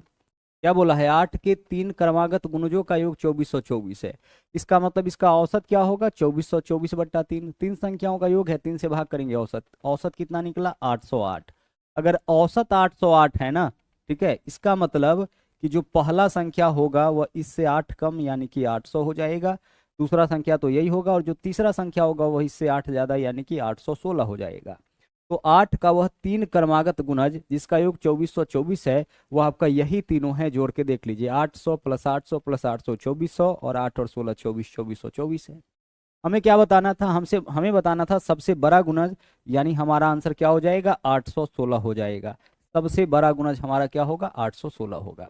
अब ऐसा क्यों करते हैं, ध्यान से समझिएगा, जो भी संख्या रेगुलर इंटरवल पर आता है उसका औसत मिडिल टर्म हो जाता है। जैसे अगर हम आपसे कहे कि यहाँ पे कुछ नंबर लिख रहे हैं 6, 9 और 12, आपसे हम यह कहे कि इसका औसत बताइए, तो औसत क्या हो जाएगा, 9। देखिए रेगुलर इंटरवल पर यह नंबर है, यानी लगातार पदों के बीच का अंतर समान है, 6, 9 में 3 का अंतर, 9, 3 में 12 का अंतर। और पिछले क्लास में भी हम बताए थे कि अगर कोई श्रेणी रेगुलर इंटरवल पर हो तो उसका औसत मिडिल टर्म होगा, या फिर फर्स्ट प्लस लास्ट बाई 2 से भी निकाल सकते हैं। अब इसका औसत मिडिल टर्म है, अगर मान लीजिए कि हमें इसका औसत पता चल जाए कि 3 क्रमागत गुणज का औसत आपका 9 है, इसका मतलब है कि इसके पीछे वाला संख्या क्या हो जाएगा, आपका 6 हो जाएगा, और इसके बाद वाला संख्या क्या होगा, आपका 12 होगा। तो ठीक उसी प्रकार से यहाँ पे हम लोग क्या किए कि 8 के 3 क्रमागत संख्याओं का गुंजों का योग 2424 है, इसका मतलब औसत तो 808 हो जाएगा। तो अगर औसत 808 है तो इसके जस्ट पहले वाला संख्या इससे 8 कम होगा, क्योंकि 8 के इंटरवल पर है, और इसके जस्ट बाद वाला संख्या 8 ज्यादा होगा, यानी 816 हो जाएगा। बढ़ते हैं अगले क्वेश्चन में। अगला सवाल देखिए, यहाँ पे देखिए क्या है, p बाई क्यू का पावर है 2m प्लस 2, तो p बाई क्यू यहाँ पे है, इसका पावर जो भी है उसको अपने जगह पे रहने दीजिए, पावर है आपका 2m और प्लस 2 है, ठीक है, 2m और प्लस क्या है आपका 2 है, बराबर इधर जो वैल्यू है उसको जरा गौर से देखिए, यहाँ जो बेस है वो आपका q बाई पी है, इसको भी आप p बाई क्यू करिए, दोनों तरफ बेस आप सेम कर लीजिए, यहाँ p बाई क्यू के रूप में है तो यहाँ भी क्या करेंगे, हम इसको p बाई क्यू लिखेंगे। अब किए क्या है, इधर बेस हम उल्टा कर दिए हैं, base q by Q by P था, इसको हम पी बाई क्यू कर दिए। तो जब भी बेस को उल्टा करते हैं ना तो पावर का चिन्ह बदलता है।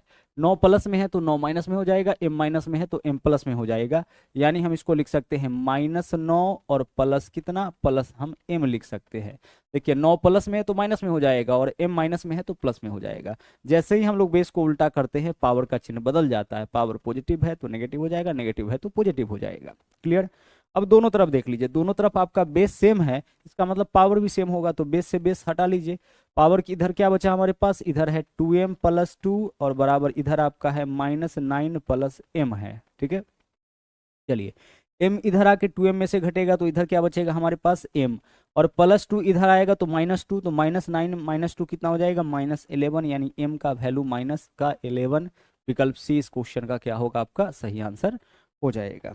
आगे बढ़ते हैं, अगला सवाल देखिए क्या है। बोला है किसी विशेष परीक्षा में एक कक्षा के विद्यार्थियों का औसत अंक 80 है, 5 विद्यार्थियों को हटा लिया गया। देखिए यहाँ कितना विद्यार्थी है नहीं दिया, तो हम मान लेते हैं कि विद्यार्थियों का संख्या x है, तो x विद्यार्थियों का औसत 80 है, तो सभी का कुल योग 80 गुने x हो जाएगा।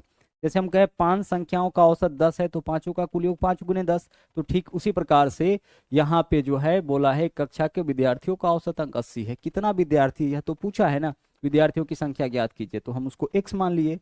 तो ये x मान लिए, तो विद्यार्थियों का संख्या x, औसत 80, तो सभी का कुल योग जो होगा 80 गुने x होगा।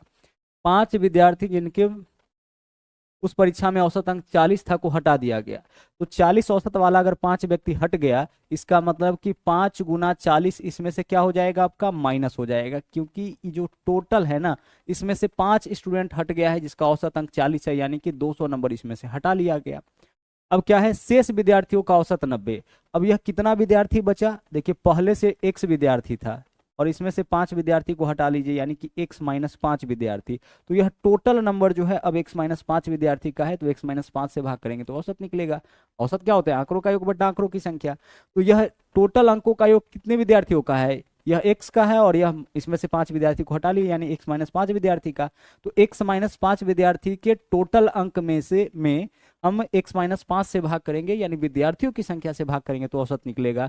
जबकि नया औसत इस क्वेश्चन में क्या दे रखा है, 90, तो बराबर हम कर लिए 90। सोल्व करिए, इजी सा क्वेश्चन है। क्रॉस मल्टीप्लाई करेंगे तो 90 से x में गुना करेंगे कितना हो जाएगा, 90x हो जाएगा, माइनस 5 से 90 में गुना करेंगे 9 पंचे 45, 450 होगा, बराबर इधर वैल्यू क्या हो जाएगा आपका, इधर है आपका 80x माइनस 40 पंचे 200 हो जाएगा। क्रॉस मल्टीप्लीकेशन करेंगे, ठीक है। आगे चलिए, 80x इधर आके 90x में से घटेगा तो इधर हमारे पास हो जाएगा 10x is equal to minus 450, इधर आएगा तो प्लस 450, तो 450 में से 200 माइनस करेंगे 250 हो जाएगा। 10 इधर गुना में इधर आएगा तो भाग में, 10 से काटेंगे क्या बचेगा 25, तो x का वैल्यू क्या आया 25, और x क्या माने थे, x माने थे विद्यार्थियों की संख्या, यानी जनरली जो पूछा जाता है उसी को हम लोग x मानते हैं। तो x का वैल्यू आपका कितना आ गया 25, यानी कि आरंभ में जो विद्यार्थियों का संख्या था वह आपका कितना था 25। आगे देखिए, बोला है दो समानांतर रेखा को प्रतिच्छेद करने वाले एक तिर्यक रेखा एक ही तरफ के दो अंतःकोणों में 2:3। देखिए होता क्या है कि जब भी दो समानांतर रेखा को एक तिर्यक छेदी रेखा काटता है तो दोनों अंतःकोणों का योग जो होता है, एक ही तरफ के अंतःकोणों का योग होता है 180। यहाँ पे क्या बोला है कि एक ही तरफ के दो अंतःकोणों में 2:3 का अनुपात है, इसका योग होगा कितना, इसका योग 180 होगा, जबकि अनुपात में इसका योग कितना आ रहा है 5 आ रहा है। हमें क्या बताना है, बड़ा कोण बताना है, यानी अनुपात 3 का मान, तो 3 से गुना, तो जिसका मान दिया है उससे भाग करेंगे, जिसका मान पूछा है उससे गुना करेंगे।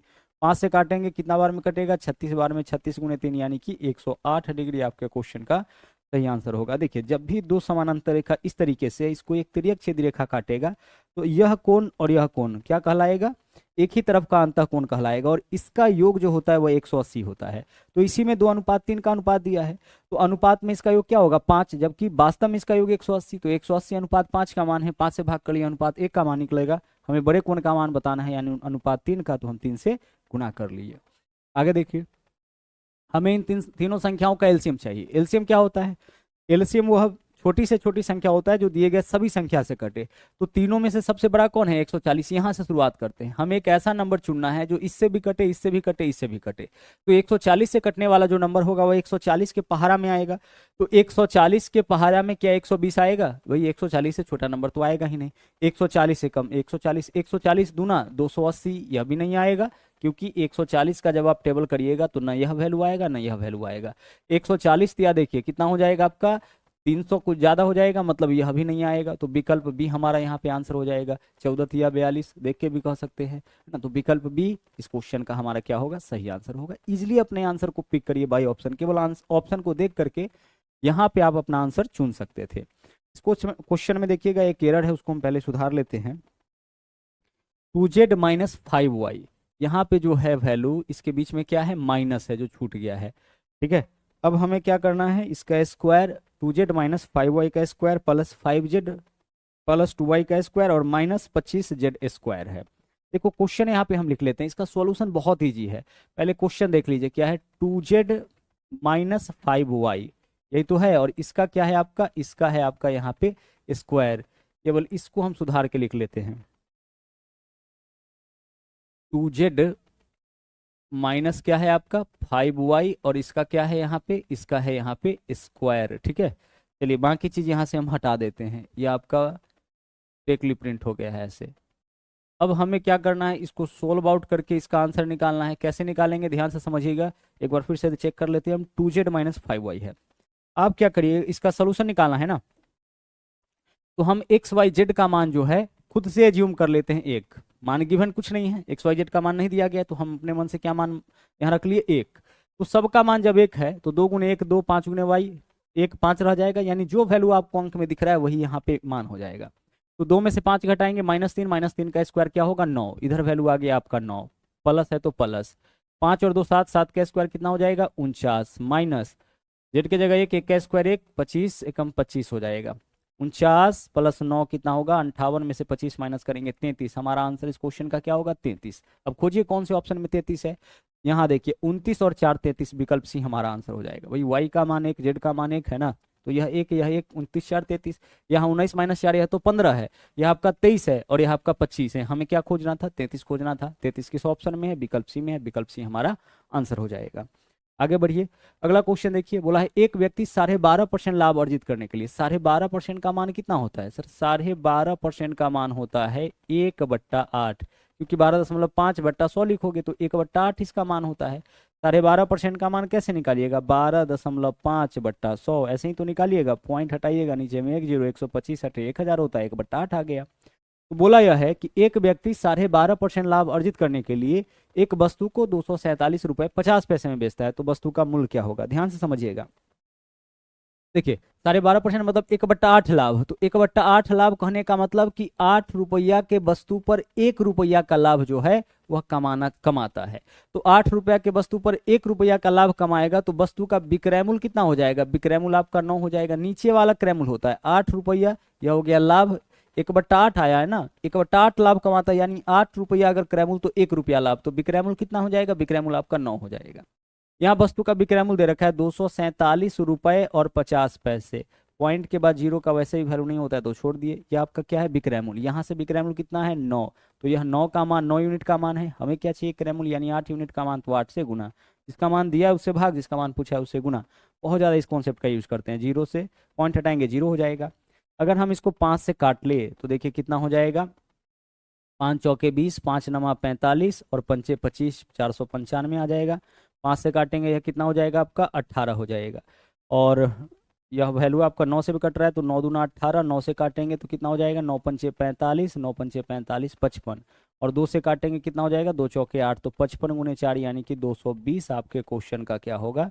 यहाँ पे सही आंसर हो जाएगा। क्या सही आंसर होगा? 220। विक्रय मूल्य दे रखा है, क्रय मूल्य पूछा है ना।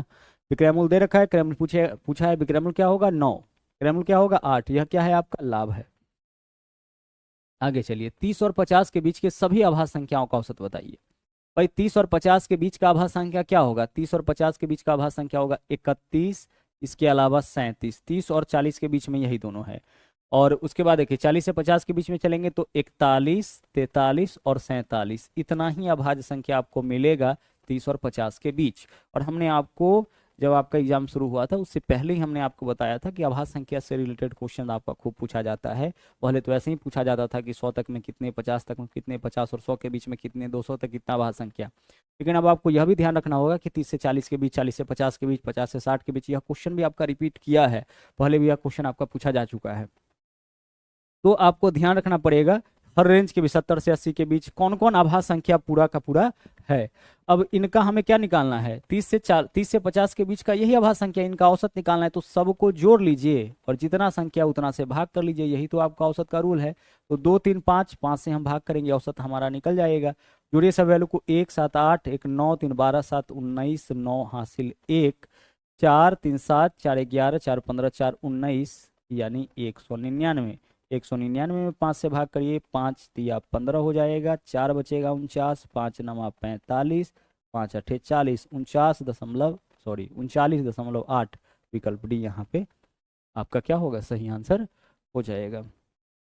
आगे बढ़िए। बोला यदि ब्याज वार्षिक रूप से संयोजित होता हो, चक्रवृद्धि ब्याज एक निश्चित राशि पर, यह क्वेश्चन चक्रवृद्धि ब्याज का है, 12 वर्षों में 2 गुना हो जाता है तो कितने वर्ष में 8 गुना।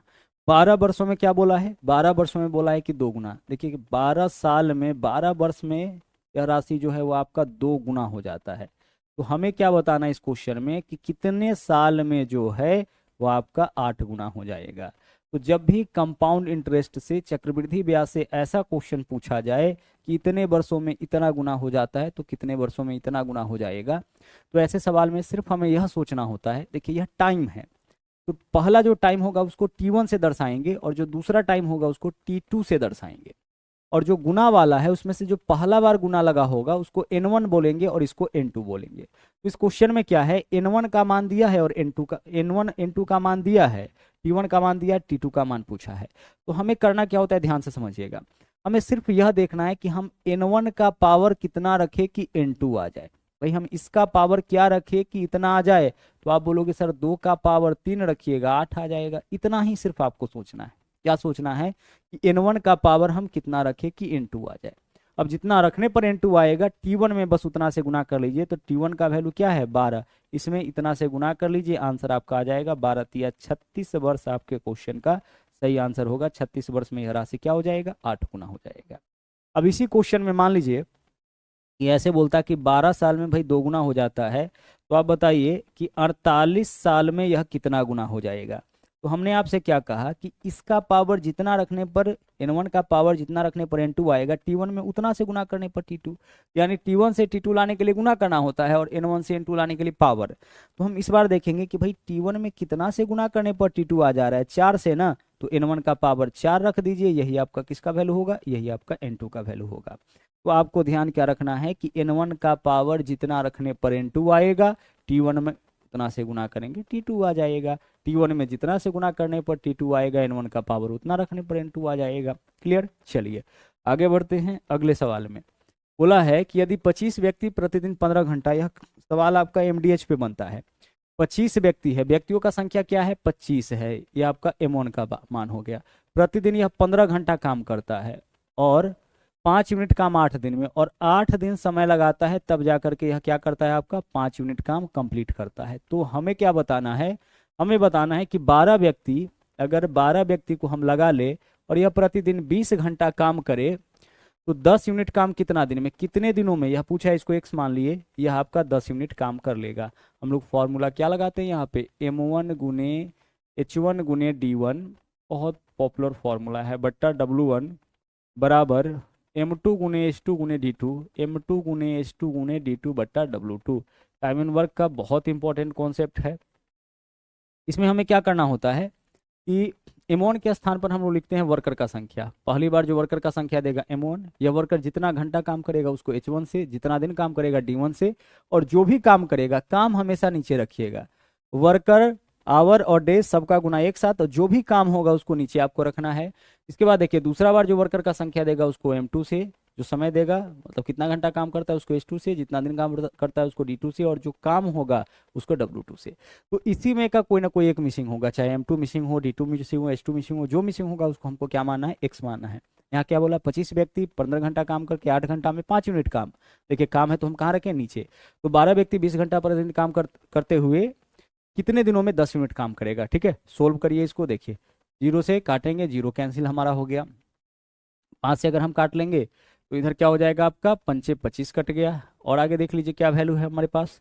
अगर हम इसको काटे, 2 है ना, तो 2 से काटेंगे तो 2 चौके 8 हो जाएगा। 4 से काटेंगे तो 4 तिया 12 हो जाएगा। 3 से काटेंगे 3 पंचे 15 हो जाएगा। फिर से 5 गुने 5 यानी कि 25 हमारे पास रह गया। और इधर क्या वैल्यू है आपका, एक्स। एक्स क्या माने थे, जो पूछा गया था, पूछा क्या गया था, यह काम कितने दिनों में इतना व्यक्ति कंप्लीट करेगा। आंसर हमारा हो गया 25 दिन। आगे चलिए, आगे देखिए। पिछले वर्ष स्कूल में 610 लड़के थे, इस वर्ष 20% की कमी आई है। पिछला साल स्कूल में कितना लड़का था, 610। इस साल जो है 10% का कमी आया है, 20% का कमी आया है, तो कितना हो जाएगा, 80% बचेगा। इतना तो बचेगा ना भाई, 20% का कमी आ गया, यानी जितना स्टूडेंट था, जितना लड़का था, अब उसका 80% लड़का बचेगा। यदि इस वर्ष लड़कियों की संख्या, लड़कों की संख्या का 175%, अब लड़का का संख्या इतना है, इसका 175% जो है वो लड़कियों की संख्या है, तो इसका 175% निकाल दीजिए, इतना ही क्या हो जाएगा, लड़कियों का संख्या हो जाएगा। तो इसको करिए, 25 सते 175 होगा, और 25 चौके यहाँ पे 100 हो जाएगा। 20 चौके 80 होगा, और 20 पंचे 100 हो जाएगा। 5 से 4 से इसको काट लीजिए, कट जाएगा। 5 से अगर हम इसको काटेंगे, 5 एकम 5, 5 दूना 10, 5 दूना 10, 122 सते कितना हो जाएगा, 7 दूना 14, 4 हासिल 1, 12 सते 84, और 1 85, 854 आपके क्वेश्चन का सही आंसर यहाँ पे हो जाएगा। ठीक है, चलिए आगे बढ़ते हैं। अगला सवाल देख लीजिए, फिर से आपका समानुपात से पूछा है। समानुपात के केस में क्या करते हैं, दोनों भीतर वाला का गुना एक साथ करते हैं, तो 24 गुना क्या लिखेंगे, 24 गुना 24 लिखेंगे, बराबर दोनों बाहर वाला का गुना एक साथ, यानी हम क्या लिखेंगे, 18 गुने वाई। तो वाई का मान कितना हो जाएगा, इतना बट्टा 18 हो जाएगा। 6 से काटिए, 6 त्रिक 18, और 6 से काटेंगे 6 चौके 24, 3 से काटेंगे कितना हो जाएगा, 8, 8 चौके 32। विकल्प डी आपके क्वेश्चन का आंसर होगा। पिछले सेट में भी हम लोग प्रोपोर्शन का क्वेश्चन किए थे। जब भी केस आपका प्रोपोर्शन का होगा तो भीतर वाला दोनों का गुना एक साथ, बाहर वाला दोनों का गुना एक साथ। तो 18 में वाई से गुना करेंगे 18 वाई, बराबर 24 में 24 से गुना करेंगे तो 24 गुने 24 हो जाएगा। या 18 इधर गुना में इधर आएगा तो भाग में, उसी चीज को यहाँ पे डायरेक्ट कैलकुलेट कर दिए। आगे बढ़िए, यहाँ देखिए बोला, निम्नलिखित आलेख का अध्ययन कीजिए और दिए गए प्रश्न का उत्तर दीजिए। दिया गया दंडालेख 18 से 22 की अवधि के दौरान एक राज्य में चावल के वार्षिक उत्पादन को दर्शाता है। 20 21 22 में मिलाकर के कुल चावल 20 21 22, देखिए 20 में कितना है 100, 21 में कितना है 60, और 22 में कितना है 80। सबको जोड़ लीजिए, 8 6 14 140, और 100 240। विकल्प बी आपका आंसर हो गया। बहुत ईजी सा क्वेश्चन है। 20 21 22 मिलाकर चावल का उत्पादन, 20 का उत्पादन 100 है, 21 का 60 है, 22 का 80 है, सबको जोड़ लिए 240 टन आपका आ गया आंसर। आगे देखिए, एक आयत की भुजाएं 8:10 के अनुपात में। आयत का भुजा जो है वह क्या है आपका, 8:10 के अनुपात में, और फिर दिया क्या है, परिमाप 90 है। अब एक चीज बताइए कि इसका परिमाप कितना हो जाएगा। अगर हम आपसे पूछे कि इसका परिमाप क्या होगा, तो आप बोलोगे सर 8 10 18, आप कह सकते हैं यहाँ से, है ना, 36 अनुपात 36 इसका जो है वो आपका परिमाप होगा। जबकि परिमाप यहाँ पे दिया कितना है, परिमाप आपका 90 दिया है।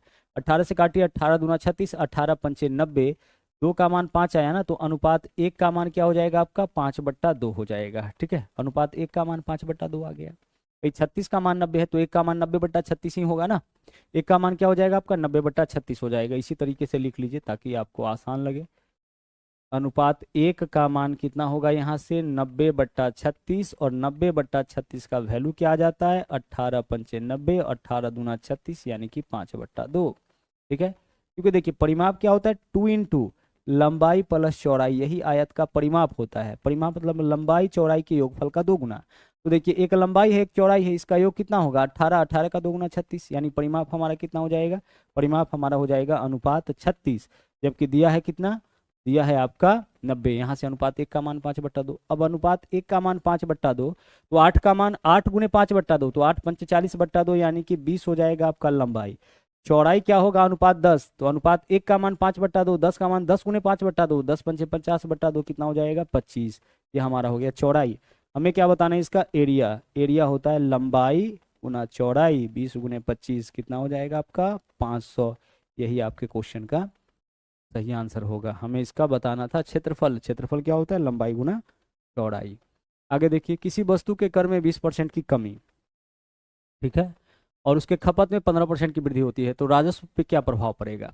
यहाँ ये भी फॉर्मूला हम लोग लगा देते हैं। कर में 20% की कमी तो माइनस का 20 हो जाएगा, और राजस्व में 15% की वृद्धि तो यह प्लस का 15 हो जाएगा। तो ए का मान माइनस में है और बी का मान प्लस में है, तो दोनों में से अगर कोई एक माइनस में रहता है तो यहाँ माइनस लिखते हैं और फिर लिखते हैं ए गुने बी। तो ए का वैल्यू 20, बी का वैल्यू 15, नीचे में क्या रहेगा? नीचे में आपका रहेगा 100।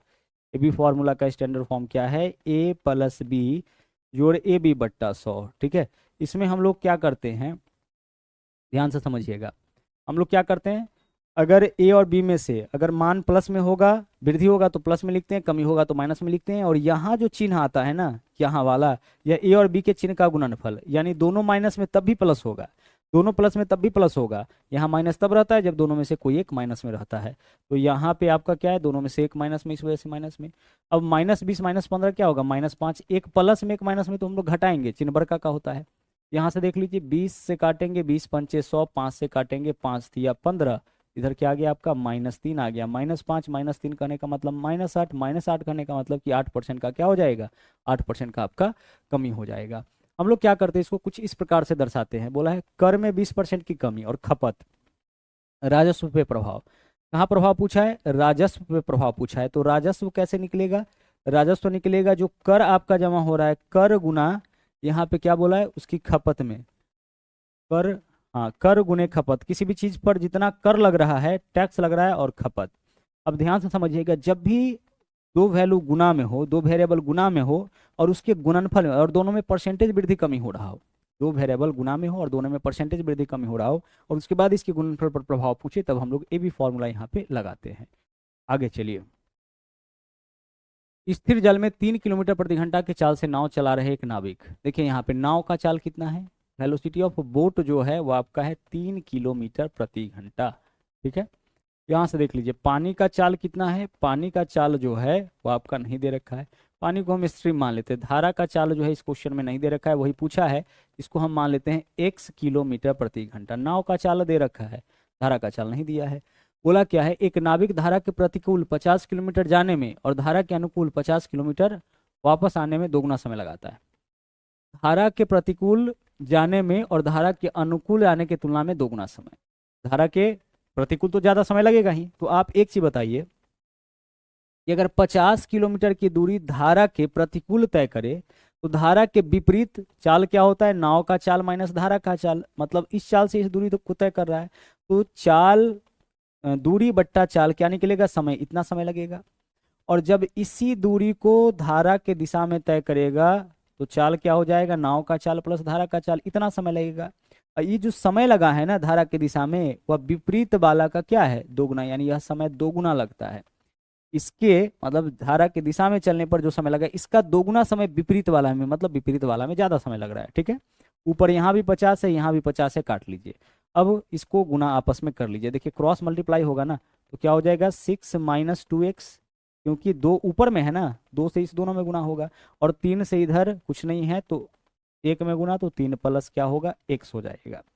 3 6 में से घटेगा 3 हो जाएगा, -2x इधर आके x में जुटेगा 3x हो जाएगा। 3 से 3 कैंसिल आउट हो गया 1 टाइम, यानी x का मान क्या होगा? 1। हमसे क्या पूछा गया है? x का मान क्या होगा? यहाँ पे 1। हमसे क्या पूछा है? धारा के अनुकूल नाभिक की चाल, तो x का मान 1 हो गया। अब धारा के अनुकूल चाल बताइए, नाव का चाल प्लस धारा का चाल तो 4 किलोमीटर प्रति घंटा होगा ना।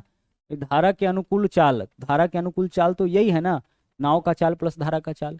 तो धारा का चाल 1 आया है, तो 3 और 1 कितना हो जाएगा? आंसर हमारा 4 हो जाएगा। आगे बढ़िए, बोला है प्रत्येक 250 मीटर लंबी 2 रेलगाड़ी समानांतर पटरियों पर 90 और 60 किलोमीटर प्रति घंटा के चाल से विपरीत दिशाओं में चल रही है, कितने समय में एक दूसरे को पार करेगी? पार करने में लगा समय, जिसको हम लोग बोलते हैं क्रॉसिंग टाइम, इसको निकालने के लिए हमेशा इस फॉर्मूला का उपयोग करते हैं। और क्रॉसिंग टाइम होता है आपका रिलेटिव डिस्टेंस। क्या होता है? रिलेटिव, इसको रिलेटिव डिस्टेंस पढ़ेंगे, और बट्टा रिलेटिव वेलोसिटी होता है। रिलेटिव डिस्टेंस बट्टा रिलेटिव वेलोसिटी। रिलेटिव डिस्टेंस में हम लोग क्या करते हैं, जो 2 रेलगाड़ी एक दूसरे को पार करता है उसके लंबाई को हम लोग जोड़ देते हैं। ठीक है। और रिलेटिव वेलोसिटी के अंदर क्या करते हैं, दोनों के चाल को या तो हम लोग जोड़ते हैं या फिर हम लोग क्या करते हैं, दोनों के चाल को घटाते हैं। यहाँ बड़ा वाला चाल में से छोटा वाला को घटाइएगा। जोड़ते कब है, जब उसका डायरेक्शन अपोजिट होता है, दोनों एक दूसरे के विपरीत में चल रहा होता है। घटाते कब है, जब दोनों सेम डायरेक्शन में चल रहा होता है। यानी रिलेटिव वेलोसिटी के लिए हमें क्या करना पड़ता है, चाल को जोड़ना भी पड़ सकता है, घटाना भी पड़ सकता है। सीधी सीधी बात है, दो डिस्टेंस के बदले में जो एक डिस्टेंस लिखते हैं वो कहलाता है रिलेटिव डिस्टेंस, और दो स्पीड के बदले में जो एक स्पीड लिखते हैं वो कहलाता है रिलेटिव वेलोसिटी। तो यहाँ देखिए, प्रत्येक 250 मीटर लंबी रेलगाड़ी है, यानी D1 का भी मान 250, D2 का भी मान 250, तो कितना हो जाएगा ये आपका 500। दोनों रेलगाड़ी के लंबाई का योग हो गया 500। क्लियर। चलिए अब देखिए, रिलेटिव वेलोसिटी क्या बोला है, विपरीत दिशा में चल रहा है, तो दोनों के चाल को जोड़ेंगे तो 90 और 60 कितना हो जाएगा, 150। लेकिन यह जो 150 है वह किलोमीटर प्रति घंटा में, क्योंकि स्पीड देखिए किलोमीटर पर आवर में और दूरी मीटर में। तो स्पीड अगर किलोमीटर पर आवर में होता है तो हम इसमें 5/18 से गुना कर देते हैं, ताकि यह मीटर पर सेकेंड में आपका कन्वर्ट हो जाए। ठीक है। ऊपर में क्या लिखे हम, रिलेटिव डिस्टेंस, नीचे में क्या लिखे हैं, रिलेटिव वेलोसिटी। रिलेटिव वेलोसिटी जोड़ के क्यों लिखे हैं, जोड़ के इसलिए लिखे हैं क्योंकि दोनों रेलगाड़ी विपरीत दिशा में चल रही है। अब हम इसको काटते हैं, देखिए मीटर से तो मीटर गया, अब बट्टा के नीचे बट्टा में सेकेंड है तो सेकेंड ऊपर चला जाएगा। बाकी वैल्यूज को यहाँ पे हम लोग काटते हैं।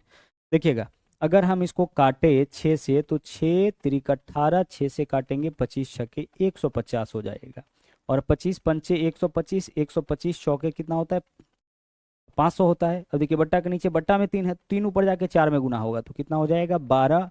और सेकेंड भी देखिए, बट्टा के नीचे बट्टा में है तो सेकेंड भी ऊपर चला जाएगा, यानी 12 सेकेंड आपके क्वेश्चन का सही आंसर हो जाएगा, है ना। क्या आंसर होगा, 12 सेकेंड। पार करने में लगा समय रिलेटिव डिस्टेंस बट्टा रिलेटिव वेलोसिटी हो जाएगा। यह आपका रीजनिंग का क्वेश्चन आ गया है। यहाँ देखिए अगला सवाल क्या है, यहाँ जो क्वेश्चन है आपका, क्वेश्चन में कुछ सुधार की आवश्यकता है। 60 यहाँ पे आपका सेंटीमीटर है, ठीक है। 60 क्या है यहाँ पे, सेंटीमीटर है। चलिए, क्योंकि 60 मीटर मोटा दीवार बहुत मोटा हो जाएगा, है ना। अब आगे चलिए, हमें क्या इस क्वेश्चन में करना है, बोला है दीवार का 10% भाग मोटारे से भरा हुआ है। चलिए 10% दीवार भरा हुआ है, तो 24 मीटर लंबा, 8 मीटर ऊंचा और 60 सेंटीमीटर मोटा दीवार बनाने के लिए आवश्यक 24 सेंटीमीटर गुने 12 सेंटीमीटर गुने 8 सेंटीमीटर वाली ईंटों की संख्या बताइए। हमें क्या बताना है, दीवार बताना है। दीवार का आयतन दिया गया है, एक ईंट का आयतन पता है, तो दीवार के आयतन में एक ईंट के आयतन से भाग कर लेंगे।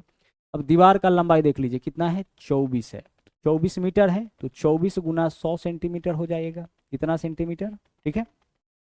चलिए 24 गुने 100 सेंटीमीटर। अच्छा, सब मीटर को हम सेंटीमीटर में कन्वर्ट कर ले रहे हैं, ध्यान से समझिएगा। यहाँ पे हम 24 लिखे, बाद में हम इसको सेंटीमीटर में कन्वर्ट कर लेंगे। 24 गुना क्या है आपका 8, और गुना ऊंचाई क्या है 60 सेंटीमीटर है। ठीक है। अब सबको सेंटीमीटर में बदलना है, ध्यान से समझिएगा। 24 के लिए क्या लिखेंगे, 100 से गुना करेंगे तो 2400 हो जाएगा। 8 मीटर था, इसमें भी 100 से गुना करेंगे, और चूंकि यह सेंटीमीटर में है तो इसको छोड़ दीजिए। यह बात समझ पा रहे होंगे। यहाँ 2400 लिखते, यहाँ 800 लिखते, इसके बदले में इधर लिख दिए हम। क्लियर। आगे, और नीचे 24 12 8 सब सेंटीमीटर में है तो इसी फॉर्म में छोड़ दीजिए। 24 उसके बाद क्या है 12 सेंटीमीटर और 8 सेंटीमीटर। ऊपर में किसका आयतन है, ऊपर में आपका आयतन जो है वो आपका है दीवार का, और नीचे में किसका, नीचे में आयतन है आपका एक ईंट का। अच्छा, इसका जो है 10% पहले से भरा हुआ है, मतलब इसका 90% ही हमें, 90% यानी कि 90/100, ठीक है। इसका 90% यानी 90/100 ही हमें बनाना है, क्योंकि 10% पहले से भरा हुआ है। अब इसको सोल्व कर लीजिए। ठीक है, डबल जीरो से यहाँ से 2 जीरो कैंसिल, डबल जीरो के लिए यहाँ से क्या करेंगे हम, 2 जीरो कैंसिल कर दिए। आगे 24 से 24 हटा दीजिए, 8 से 8 हटा दीजिए, 12 पंचे 60 कट गया। देखिए 5 नमा 45 में 1000 से गुना करेंगे कितना हो जाएगा 45,000। तो 45,000 ईंट का यहाँ पे आपको आवश्यकता पड़ जाएगा। कितना ईंट का, 45,000 ईंट का। क्लियर। हम क्या किए, दीवार का आयतन निकाल दिए, लंबाई गुने चौड़ाई गुने ऊंचाई। अब दीवार के आयतन में एक ईंट के आयतन से भाग कर दिए, लेकिन 10% भरा हुआ है, मतलब दीवार का जो भी आयतन है उसका 90% ही, यानी 90/100 ही हमें भरना है। और इतना से, एक ईंट का आयतन इतना है, इससे भरना है। आगे बढ़िए, 4 साइन स्क्वायर थीटा का वैल्यू 1 दे रखा है, तो यहाँ से बताइए कि साइन स्क्वायर थीटा का मान 1/4 होगा। फिर कैसे, 4 गुना में धराएगा तो भाग में, तो यहाँ से साइन थीटा का मान बताइए क्या होगा, तो स्क्वायर हटाएंगे रूट हो जाएगा, यानी 1/√2 होगा। और साइन कितना डिग्री का मान 1/√2 होता है सर, 45 डिग्री का मान 1/√2 होता है ना। ओ सॉरी, 1/4 का वर्गमूल करेंगे तो 1/2 होगा ना। और साइन कितना डिग्री का मान, 30 डिग्री का मान आपका 1/2 होता है। तो थीटा का मान कितना आ गया, 30 डिग्री। अब हमें बताना है कॉस स्क्वायर थीटा, यानी थीटा की जगह 30 डिग्री, तो कॉस स्क्वायर 30 डिग्री। कॉस 30 का मान क्या होता है, कॉस 30 का मान होता है √3/2, और स्क्वायर है तो आप इसका स्क्वायर कर लीजिए। आगे देख लीजिए प्लस tan स्क्वायर थीटा, तो tan 30 का मान क्या होता है 1/√3, स्क्वायर है तो आप यहाँ भी स्क्वायर कर लीजिए। इसी का वैल्यू हमें बताना है, √3 का स्क्वायर 3, 2 का स्क्वायर कितना 4, प्लस इधर 1 का स्क्वायर 1, √3 का स्क्वायर 3, 4 3 का एलसीएम कितना हो जाएगा 12, 3 3 9 और 4 13, 13/12 आपके क्वेश्चन का सही आंसर, विकल्प बी 13/12 हो जाएगा। आगे चलिए, कौन सी संख्या 4 से विभाज्य है, भाई 4 से कटने का रूल कहता है जिस संख्या का अंतिम दो अंक 4 से कटता होगा वही 4 से कटेगा। अंतिम दो अंक 4 से नहीं कटेगा, अंतिम दो अंक 4 से नहीं कटेगा, अंतिम दो अंक 4 से नहीं कटेगा, अंतिम दो अंक 4 से कट जाएगा, विकल्प डी हमारा आंसर। जिस संख्या के लास्ट में 2 जीरो हो या अंतिम दो अंक 4 से कटता हो वही नंबर 4 से कटेगा। जिस संख्या के लास्ट में 3 जीरो हो या अंतिम 3 अंक 8 से कटती हो वही संख्या 8 से कटेगा। यह डिस्काउंट का क्वेश्चन रिपीट आपका हो गया, कल वाले सेट में भी था। 40% और 60% के दो क्रमिक छूट, तो हम कैसे निकालते हैं एक समतुल्य छूट, 40 + 60 और यहाँ लिखेंगे माइनस 40 × 60 बट्टा क्या होगा 100 हो जाएगा। सोल्व करिए, 00 से 00 कैंसिल, 100, 40 और 60 कितना होगा 100, 100 में से कितना घटाएंगे 24, 100 में से 24 घटाएंगे कितना हो जाएगा 76, यानी कि इन दोनों छूट के बदले एक समतुल्य छूट आपका 76%। क्या फॉर्मूला यूज करना है हमें, x + y - xy/100, x प्रतिशत और y प्रतिशत के दो क्रमिक छूट के बदले जब भी एक समतुल्य छूट निकालना होगा तो आपको इस फॉर्मूला का उपयोग कर लेना है एकल छूट का। पहला क्वेश्चन आपका ग्राफ से पूछा गया है, बोला क्या गया है कि निम्न आलेख में उन कर्मचारियों की संख्या को दर्शाया गया है जिन्होंने 2010 में परिवहन के विभिन्न साधनों का उपयोग किया है। जैसे यहाँ देखिएगा, कार का उपयोग करने वाले कर्मचारियों का संख्या 450 है, ठीक है, यहाँ पे हम इसको बोल्ड लिख दिए हैं, नहीं दिख रहा था तो। बाइक का उपयोग करने वाले कर्मचारियों का संख्या 300 है, कंपनी बस 550, मेट्रो का उपयोग 150 और अन्य साधन का उपयोग 250 लोग करता है, 250 कर्मचारी करता है। बोला क्या है, बाइक का उपयोग करने वाले कर्मचारियों की संख्या और मेट्रो का उपयोग करने वाले कर्मचारियों की संख्या के बीच का अनुपात बताइए। सिंपल सा क्वेश्चन है। बाइक का उपयोग करने वाले कर्मचारी, तो बाइक का उपयोग करने वाले कितना कर्मचारी है 300, ठीक है, बाइक का उपयोग करने वाले कर्मचारी 300 हो गया। और मेट्रो का उपयोग करने वाले कर्मचारी, यहाँ पे मेट्रो है, देखिए मेट्रो का उपयोग करने वाले कर्मचारी का संख्या कितना है 150। इसी का हमें क्या निकालना है अनुपात। अनुपात में वैल्यू अगर कटता है तो उसको काटेंगे, दोनों वैल्यू 150 से कटेगा, 150 से कम 150 और 150 दूना 300, तो हमारा आंसर क्या हो जाएगा 2:1, यानी बाइक और मेट्रो के उपयोग करने वाले कर्मचारियों की संख्या में 2:1 का अनुपात। इससे रिलेटेड कोई भी क्वेश्चन आपसे पूछा जाता आप बहुत ही आसानी से बना सकते हैं जब आप डाटा यहाँ से ऑब्जर्व कर सकते हैं। आगे बढ़िए, अगला क्वेश्चन देखिए, यहाँ पे क्या है, बोला है एक कार 10, 20, 30 और 60 किलोमीटर प्रति घंटा के चाल से 3 किलोमीटर की 4 क्रमिक दूरियां, यानी 3-3 किलोमीटर का 4 क्रमिक दूरी तय किया है। हमें क्या बताना है कि इस दूरी में कार का औसत चाल। अब ध्यान से समझिएगा, यहाँ पे 4 अलग अलग स्पीड दे रखा है। पहला स्पीड क्या है 10 किलोमीटर प्रति घंटा, दूसरा है आपका 20 किलोमीटर प्रति घंटा, उसके बाद 30 है और चौथा जो है वो आपका क्या है 60 है। हम क्या करेंगे कि अपने मन से यहाँ पे एक डिस्टेंस मानेंगे और यह डिस्टेंस हमारा ऐसा होगा जो इन सब से कटने वाला होगा। तो इन सब से कटने वाला सबसे छोटा वैल्यू क्या होता है, इनका एलसीएम होता है। टाइम एंड वर्क में भी क्वेश्चन आप कुछ इस तरीके से सोल्व करते हैं, तो गौर से देखिएगा क्या किए हम, इन सब का एलसीएम ले लिए, वही हमारा डिस्टेंस हो गया। अब सोचिए कि 60 किलोमीटर की दूरी को 10 के चाल से तय किया जाएगा, समय क्या लगेगा 6 घंटा। 60 किलोमीटर की दूरी को 20 के चाल से तय किया जाएगा, समय क्या लगेगा 3 घंटा। 60 दूरी को 30 के चाल से समय 2 घंटा, 60 दूरी को 60 के चाल से समय क्या लगेगा 1 घंटा लगेगा। क्लियर हो गया। हम यहाँ पे दूरी कितना मान लिए हैं 60 किलोमीटर। हम यह मान लिए जब भी समान दूरी रहेगा तो दूरी अपने मन से कुछ भी आप ले सकते हैं। और यहाँ आप देख सकते हैं कि 3 किलोमीटर का 4 क्रमिक दूरी है, यानी प्रत्येक चाल से एक समान दूरी तय किया गया है, तो वह दूरी यहाँ पे हम 60 मान लिए। क्लियर। अब ध्यान से समझिएगा, हमें क्या बताना है, यहाँ औसत चाल बताना है और औसत चाल बराबर होता है total distance upon total time, कुल दूरी बट्टा कुल समय। तो आप बताइए कि कुल दूरी कितना हो जाएगा। तो देखिए एक दूरी कितना है 60 किलोमीटर और ऐसा ऐसा कुल मिला के 4 दूरी है, क्योंकि चारों चाल से इसी दूरी को तय किया गया है, तो कुल दूरी आपका 4 × 60 हो जाएगा। बट्टा कुल समय कितना लगा, पहला को 6, 3 9, 2 11 और 1 12, कुल समय आपका लग गया 12 घंटा। कुल दूरी बट्टा कुल समय करिए, यहाँ से क्या निकल जाएगा आपका औसत चाल निकल जाएगा। 12 पंचे 60, यह कट गया, 4 पंचे 20। आंसर आपके क्वेश्चन का क्या होगा? 20 किलोमीटर पर आवर। तो विकल्प यहाँ पे आपका ए इस क्वेश्चन का सही आंसर बन जाएगा। तो ऐसा क्वेश्चन जब भी पूछा जाए, दो अलग अलग चाल डिस्टेंस सेम हो, तीन अलग अलग चाल डिस्टेंस सेम हो, चार अलग अलग स्पीड दे डिस्टेंस सेम हो, तब आपसे अगर औसत चाल पूछिए तो इसका उपयोग करके आप आसानी से अपने क्वेश्चन का आंसर निकाल सकते हैं। हमने क्या किया, सभी स्पीड का एलसीएम एक डिस्टेंस मान लिए। अब इस डिस्टेंस को तय करने में अलग अलग स्पीड से जो समय लगेगा उसको निकाल लिए। आगे देख लीजिए टोटल डिस्टेंस कितना हो जाएगा, तो सब इतना इतना दूरी तय करता है, 4 बार तय हुआ है तो 60 गुणे 4 कुल दूरी हो गया, बटा कुल समय, सभी समय को जोड़ लेंगे, यही आपका कुल समय हो जाएगा। बढ़ते हैं सवाल नंबर नेक्स्ट में। यहाँ देखिए क्या है, 1100 रुपए पर 2 वर्ष में 4% वार्षिक ब्याज के दर से वार्षिक रूप से संयोजित हो तो चक्रवृद्धि ब्याज बताइए क्या होगा। चक्रवृद्धि ब्याज निकालने का बहुत ही आसान तरीका होता है, जो हम आपको पहले भी करा चुके हैं, कि जब भी आपको कंपाउंड इंटरेस्ट निकालना हो, चक्रवृद्धि ब्याज निकालना हो, तो इसके लिए सबसे पहले हम लोग निकालते हैं एसआई। एसआई मतलब कि साधारण ब्याज। और इसमें क्या करना होता है कि रेट का स्क्वायर ऐड कर देना होता है। और जब भी रेट का स्क्वायर हम लोग ऐड करते हैं तो 0.2 अंकों के बाद डालते हैं, और इसको भी बहुत डिटेल में हम आपको पढ़ा चुके हैं। अगर अब तक आप कंपाउंड वाला वो वीडियो नहीं देखे हैं तो उसको भी जरूर देखिएगा, क्योंकि वहाँ पे रेट 1%, 2%, 3%, 10%, 11% अलग अलग टाइप का एग्जाम्पल लेकर के इस टॉपिक को जो है बहुत अच्छे तरीके से समझाया गया है। तो हमें क्या करना है, सबसे पहले एसआई लिखना है। एसआई का मतलब होता है रेट गुने टाइम। तो रेट 4% टाइम 2 वर्ष, तो 4 दूना कितना हो जाएगा 8, तो 8% आपका साधारण ब्याज हो गया। इसी में रेट के स्क्वायर को ऐड करिए, तो रेट क्या है 4, 4 का स्क्वायर यानी कि 16 इसमें ऐड होगा। और जब भी रेट का स्क्वायर करते हैं ना, इसमें 0.2 अंकों के बाद हम लोग दे देते हैं, तो 8 प्लस 0.16 कितना हो जाएगा 8.16, यानी इतना प्रतिशत हमारा कंपाउंड इंटरेस्ट होगा। और अगर कंपाउंड इंटरेस्ट का कॉन्सेप्ट आपके पास पहले से होता तो आप सीधे देख के कह सकते थे कि सर इसका कंपाउंड इंटरेस्ट क्या होगा 8.16%।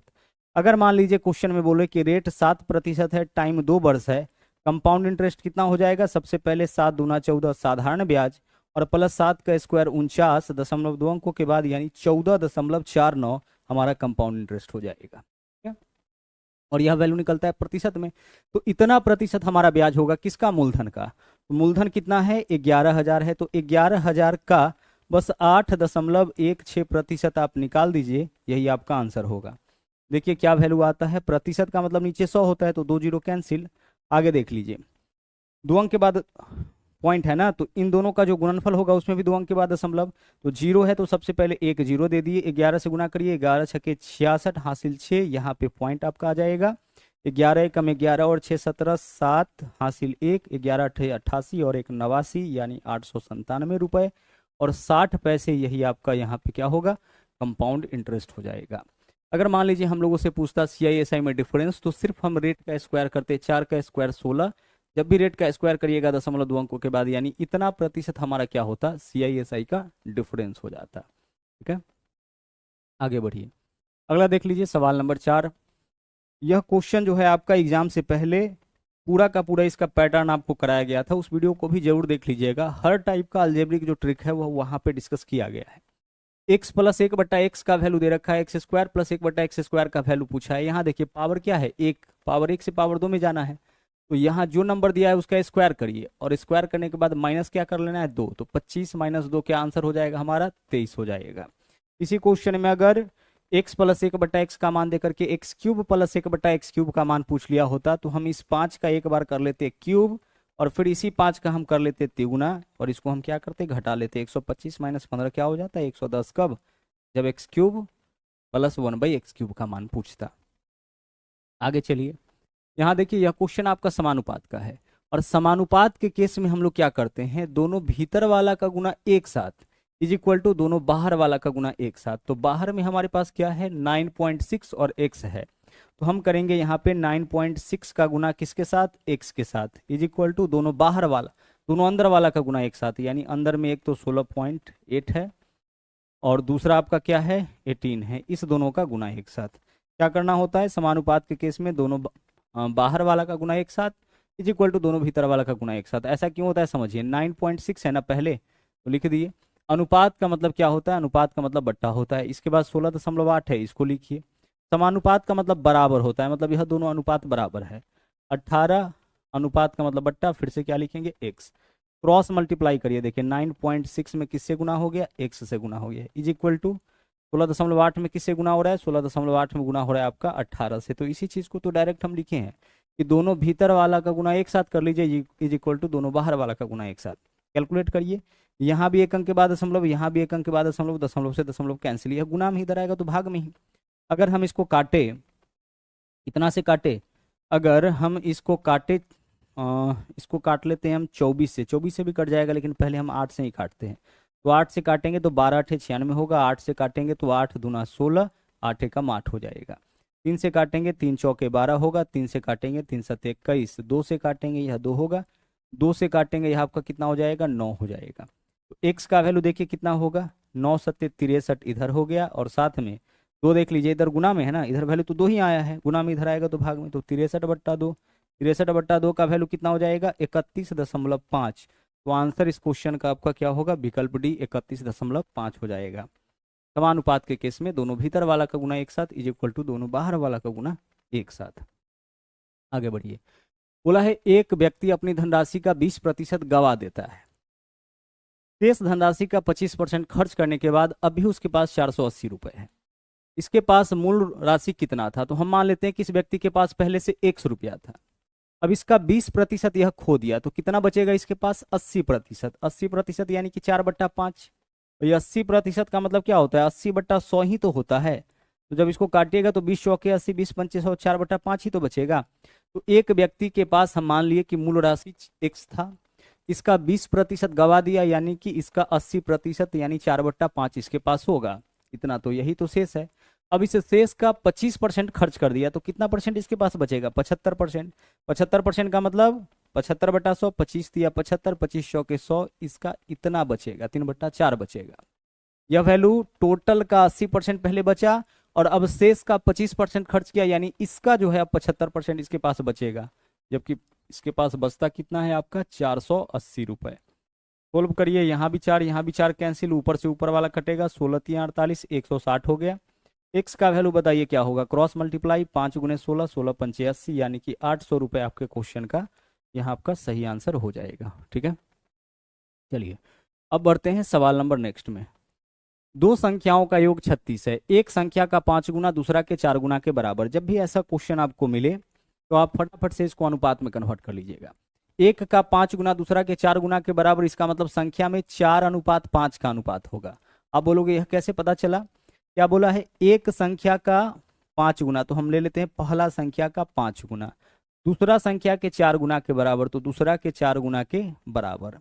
अब यहाँ से पहला और दूसरे संख्या का अनुपात कैसे निकलता है, पहला संख्या कौन होगा, जो पहला के गुना में होगा वो नहीं होगा जो पहला के सामने, तो पहला के सामने क्या है 4, और दूसरा संख्या का मान क्या होगा, जो दूसरा के सामने क्या हो गया आपका 5।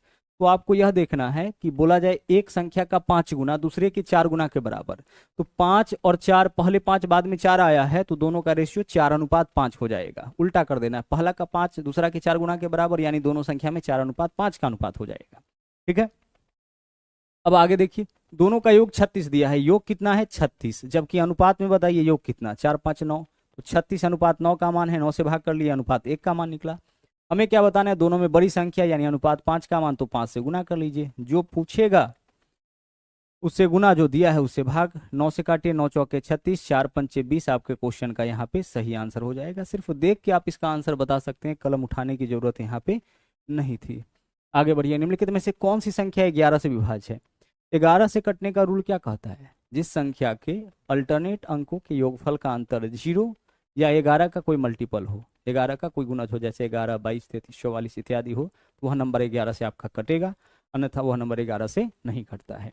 जैसे मान लीजिए हमें चेक करना है, यहाँ पे 1331 को हम चेक करना चाहते हैं कि यह 11 से कटेगा कि नहीं कटेगा, तो हम क्या करेंगे कि अल्टरनेट अंकों को आपस में जोड़ेंगे। अल्टरनेट का मतलब एक छोड़कर होता है।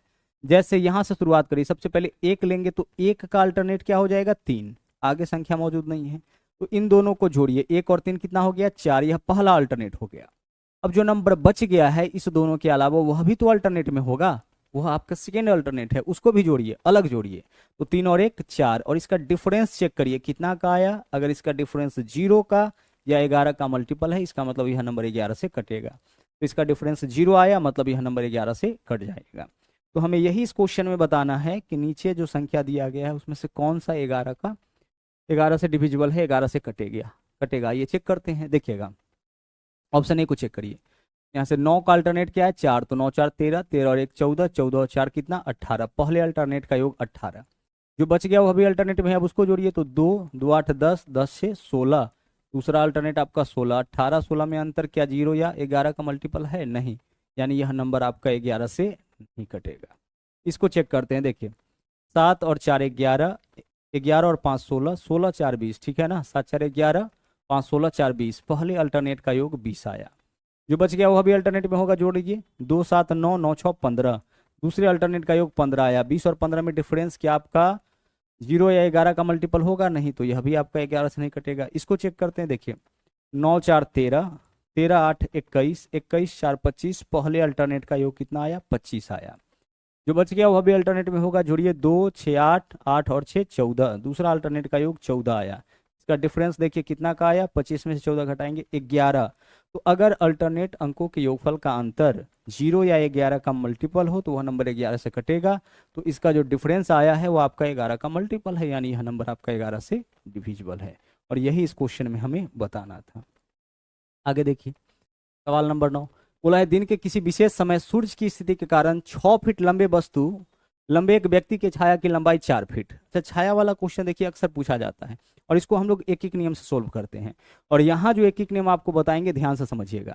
पहले केस में देखिए क्या बोला है, 6 फीट लंबा वस्तु, तो वस्तु का लंबाई क्या है 6 फीट लंबा व्यक्ति, तो व्यक्ति का लंबाई 6 फीट है, ठीक है। और इसके छाया का लंबाई कितना है 4 फीट। अब आपको एक बात बस ध्यान रखना है कि ऊपर आप लिखे हैं व्यक्ति का लंबाई, नीचे है इसके छाया का लंबाई।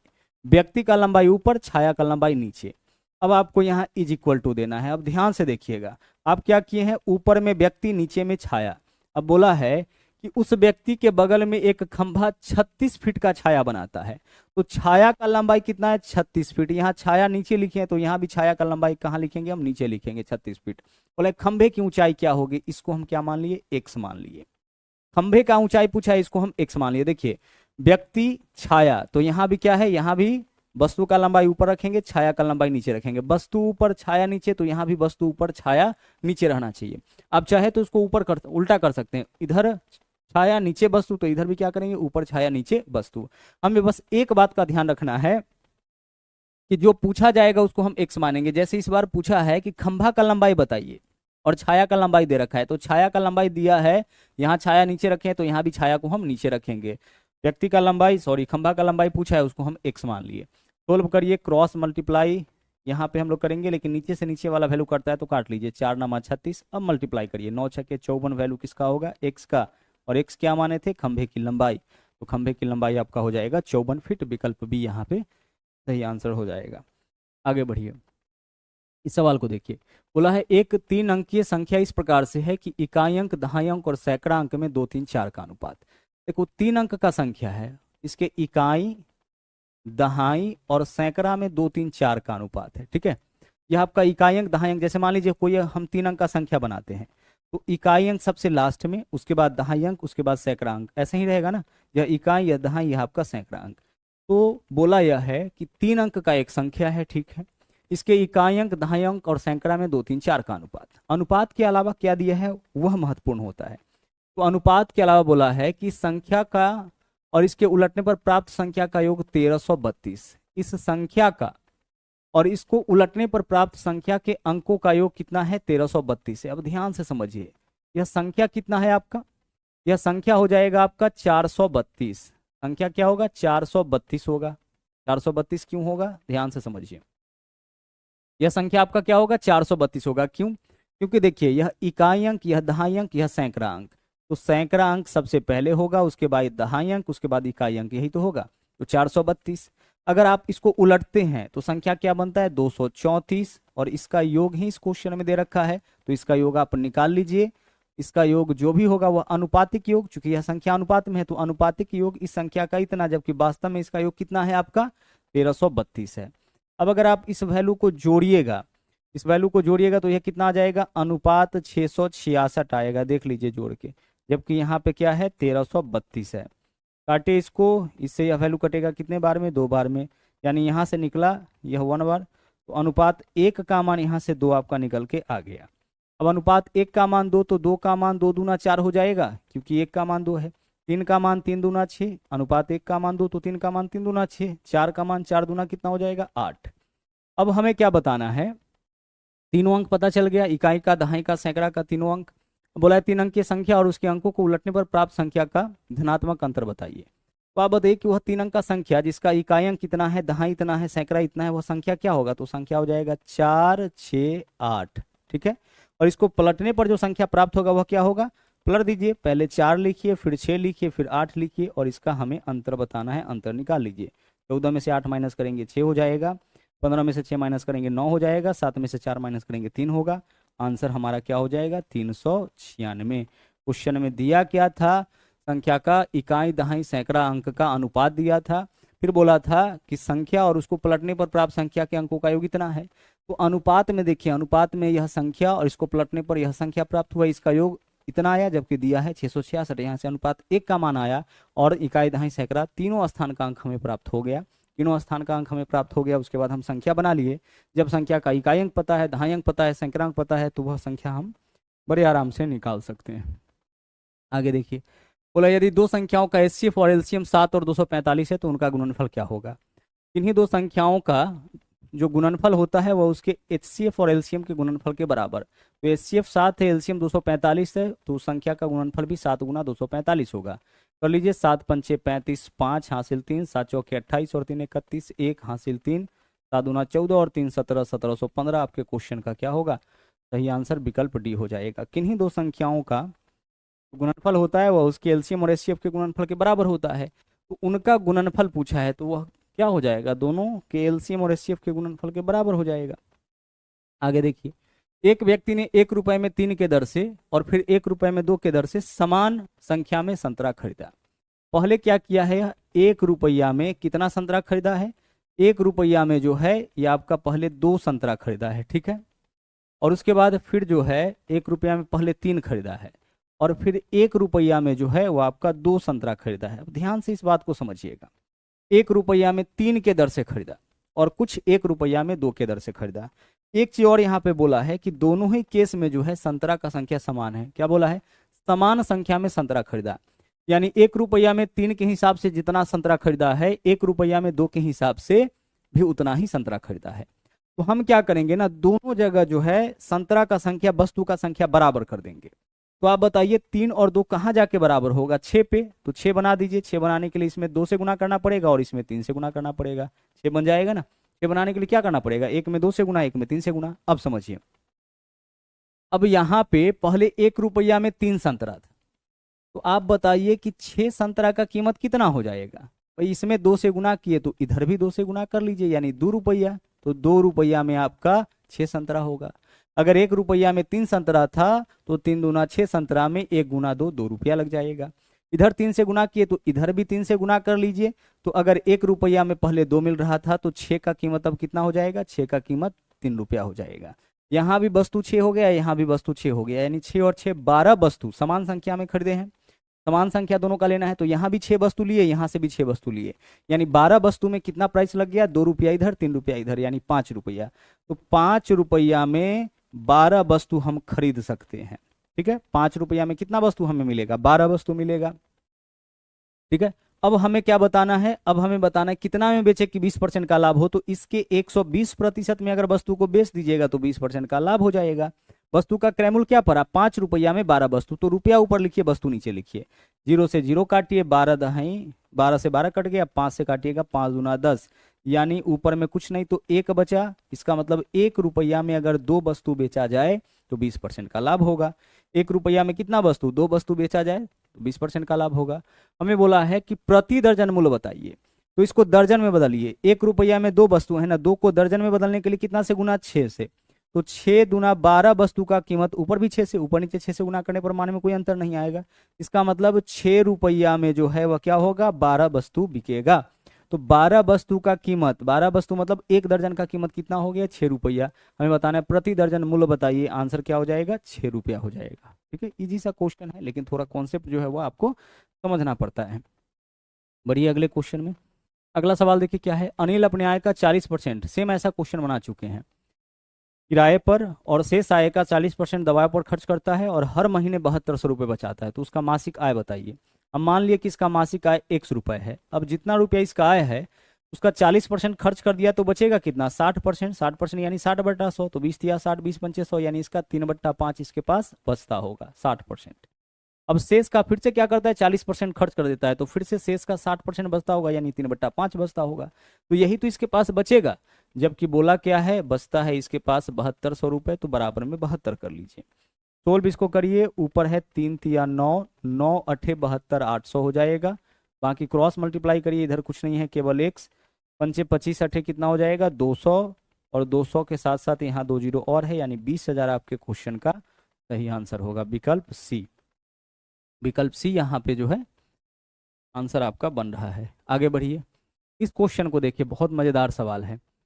1.5 मीटर गुना 1.25 मीटर आयाम वाले एक आयताकार पाइप के माध्यम से 200 मीटर गुने 150 मीटर आयाम वाले एक टंकी में 20 किलोमीटर प्रति घंटा के चाल से पानी भरा जाता है। कितने समय में, यह समय हमको किस फॉर्म में बताना है, मिनटों के रूप में बताना है। पानी के स्तर में 2 मीटर की वृद्धि होगी। तो ध्यान से समझिएगा यहाँ पे हमारी बात को। जब भी इस तरह का क्वेश्चन रहे, उसको बनाने के लिए देखिए हम लोग एक फॉर्मूला छोटा सा यूज करते हैं। फॉर्मूला क्या है, क्वांटिटी ऑफ वाटर। ठीक है, यह क्या है आपका, क्वांटिटी, पूरा लिख देते हैं, क्वांटिटी ऑफ वाटर, यानी पानी की कुल मात्रा जो आपका होगा, बड़ा हो जाएगा नहीं लिख पाएंगे, पानी की कुल मात्रा क्या होगा आपका, पानी की कुल मात्रा बराबर हो जाएगा A × V × T। अब इस बात को समझते हैं। क्वांटिटी ऑफ वाटर कहने का मतलब पानी की जो मात्रा होगी, कितना मात्रा में पानी निकलेगा, तो पानी की मात्रा जो है वह कैसे निकालेंगे हम लोग, A × V × T से निकालेंगे। अब समझिएगा पानी की मात्रा कैसे निकले। हमें क्या करना है, 200 मीटर गुने 150 मीटर टंकी को 2 मीटर भरना है। इसका मतलब पानी का आयतन क्या हो जाएगा, देखिए 200 मीटर लंबा है आपका टंकी, इसके अलावा 150 मीटर चौड़ा है, और इसको जो है 2 मीटर तक हमें भरना है। कितना मीटर तक भरना है, 2 मीटर तक। यही तो पानी की मात्रा हो गया ना, क्वांटिटी ऑफ वाटर हो गया ना। पानी का मात्रा जो टंकी का आयतन हो गया, टंकी में जितना पानी आएगा उसका आयतन तो यही होगा ना, लंबाई गुने चौड़ाई गुने ऊंचाई। तो इतना पानी हमें भरना है, यह पानी का आयतन हो गया। ठीक है, क्वांटिटी ऑफ वाटर हो गया, पानी का आयतन हो गया। पानी हमें भरना कहाँ था, इतना मीटर पानी हमें भरना था। देखिए इसमें यह साइज का तो आपका पाइप है ना, इस पाइप से भरना किस में है, 200 मीटर उन्हें 150 मीटर आयाम वाले एक टंकी में। तो टंकी का लंबाई इतना है, चौड़ाई इतना है, और इसको भरना कहाँ तक है, 2 मीटर ऊंचा। फिर इसका आयतन क्या होगा, लंबाई गुनी चौड़ाई गुनी ऊंचाई। अब गौर से आगे देखिए, अब हमें लिखना ए का मतलब होता है cross sectional area of pipe, यानी जिस तरीके के पाइप से इस टंकी को भरा जाएगा उसके मुहाने का क्षेत्रफल। तो यहाँ देखिए जो पाइप है वह आयताकार पाइप है, तो इसके मुहाने का क्षेत्रफल क्या होगा, लंबाई गुने चौड़ाई। तो 1.5 मीटर है, तो 1.5 मीटर के लिए हम क्या लिख सकते हैं, 15/10, एक अंक के बाद दशमलव हटा दिए, तो 15/10 मीटर लंबाई हो गया। गुने चौड़ाई कितना होगा, 125/100, 2 अंक के बाद दशमलव है, इस वजह से नीचे 100 लिखे, इतना मीटर। यह हो गया लंबाई गुने चौड़ाई, यानी इसके पाइप के मुहाने का क्षेत्रफल निकाल लिए। गुना हमें क्या लिखना है, भी, तो गुना भी करने का मतलब वेलोसिटी ऑफ वाटर, पानी का चाल। तो पानी का चाल है 20 किलोमीटर प्रति घंटा। तो देखिए 20 किलोमीटर प्रति घंटा है ना, तो 20 में हम गुना कर देंगे 5/18 से। इससे यह क्या होगा आपका, मीटर पर सेकेंड में कन्वर्ट हो जाएगा। इसमें कन्वर्ट हो जाएगा मीटर पर सेकेंड में, क्योंकि बाकी सब डाटा मीटर के रूप में है, तो इसको भी हम मीटर पर सेकेंड में। याद होगा स्पीड को किलोमीटर प्रति घंटा से मीटर पर सेकेंड में कन्वर्ट करने के लिए 5/18 से गुना करते हैं। भी हो गया, और गुना हमें क्या बताना है, टाइम, तो टी लिख दिए, टाइम तो हमें बताना ही है। अब इसको आप सिर्फ सोल्व करिए, आंसर आपका आ जाएगा। देखिए यहाँ मीटर कितनी बार है, 1 2 3, इधर मीटर कितनी बार है, 1 2 3, मीटर से मीटर कैंसिल हो गया। अब यूनिट के नाम पर हमारे पास क्या बचा है, सिर्फ सेकेंड बचा है, और सेकेंड कहाँ है, देखिए बट्टा के नीचे बट्टा में, यानी सेकेंड इधर आके गुना हो जाएगा, होगा, तो टाइम का वैल्यू निकल जाएगा। अब जो वैल्यू कट रहा है ना, पहले उसको आपस में काट लीजिए। देखिए हम क्या करेंगे, जो वैल्यू कट रहा है उसको आपस में काटेंगे, 20 पंचे 100, यहाँ है ना ऊपर है ना, 100 से काटेंगे 200 को, कितना बार में कटेगा, यह 2 बार में कट जाएगा। ठीक है, और आगे चलिए, 15 से ऊपर से ऊपर वाला काटते, 15 से काटेंगे 150 को, कितना बार में कट जाएगा ये आपका, 10 बार में कट जाएगा। ठीक है, यहाँ से काटिए, 25 से काटिए, 25 पंचे 125 और 25 चौके कितना हो जाएगा आपका, 100 हो जाएगा। 5 से काटेंगे, 5 दूना कितना होगा आपका, 5 दूना 10 हो जाएगा। ठीक है, और आगे देख लीजिए, और आगे कोई वैल्यू आपका इधर बच रहा है, इधर कोई वैल्यू आपका बचता हुआ दिख रहा है, दिख रहा है, देखिए यहाँ पे 2 से ऊपर में है ना, तो 2 से 2 कट जाएगा। और आगे हम इसको काटे तो देखिए 4 ऊपर है और 18 नीचे है, तो यह 2 होगा, और यहाँ पे क्या हो जाएगा आपका, 9 हो जाएगा। और साथ ही साथ इस 2 से इस 2 को भी हम लोग काट लिए। अब क्या बचा हमारे पास, इधर इधर हमारे पास आपका बच गया है वैल्यू जो है आपका, नीचे में 9 है ना, और इधर 10 है, 10 9 कितना हो जाएगा, 90। कुछ गलत तो नहीं हो रहा है ना, एक सेकेंड रुकिएगा, इसको कैलकुलेट करने में एरर हो रहा है। सबको एक लाइन में पहले लाने दीजिए। पानी का आयतन कितना हो रहा है, देखिए 200 मीटर, तो हम यूनिट छोड़ दे रहे हैं अभी, 200 मीटर हो गया। इसके अलावा 150 मीटर, तो 200 गुने 150, ठीक है भाई, और इसको 2 मीटर तक हमें चाहिए, तो यह पानी का आयतन हो गया। इज इक्वल टू, देखिए पाइप के मुहाने का क्षेत्रफल, तो यह आपका हो जाएगा 15 बट्टा कितना, 15/10 इसका लंबाई हो गया, और चौड़ाई कितना है आपका, 125/100 इसका चौड़ाई हो जाएगा। उसके बाद वेलोसिटी बताइए कितना है, 20 है ना, तो 20 गुने 5/18 कर देंगे, तो 20 गुने यहाँ पे क्या होगा, 20 गुने 5/18, तो 20 गुने 5, नीचे में क्या आ जाएगा आपका 18, 20 गुने 5/18 हो गया, और गुना यहाँ पे क्या आ जाएगा आपका, टाइम आ जाएगा। अब कैलकुलेट करिए, एक लाइन में नहीं होने की वजह से कैलकुलेशन में थोड़ा दिक्कत हो रहा था। ठीक है, सोल्व करते हैं, देखिए ए गुने भी गुने टी हो गया, 20 पंचे 100, 100 से काट लिए 100, कट गया। आगे देखिए और कुछ वैल्यू कट रहा है, 15 से काटेंगे, 15 दाही क्या हो जाएगा आपका, 150 हो जाएगा। यह क्लियर हो गया। अगर हम 25 से काटेंगे तो 25 पंचे 125, 25 चौके कितना हो जाएगा आपका, 100 हो जाएगा। यह भी खत्म हो गया। आगे देख लीजिए, और जो वैल्यू आपका कटने वाला है, 5 से काटेंगे तो क्या होगा, 5 दूना 10 हो जाएगा। और कुछ ऊपर में है, ऊपर में कुछ नहीं है, नीचे में जो वैल्यू इधर आके गुना होगा, तो सबको गुना करिए, 18 चौके 72 दूना 72 दूना 144, और इधर 20 है, सब वैल्यू को छोटा छोटा करके गुना कर लेते हैं। 10 दूना 20 दूना 40, 10 गुने 2 इसको आपस में गुना करिए, 10 दूना 20 दूना 40, तो इधर हो गया आपका 40 गुना 4 गुने 18, यह हो गया आपका 72। ठीक है, देख सकते हैं 18 गुने 4 गुने 2 गुने 2 गुने 10, सबका आपस में गुना होगा।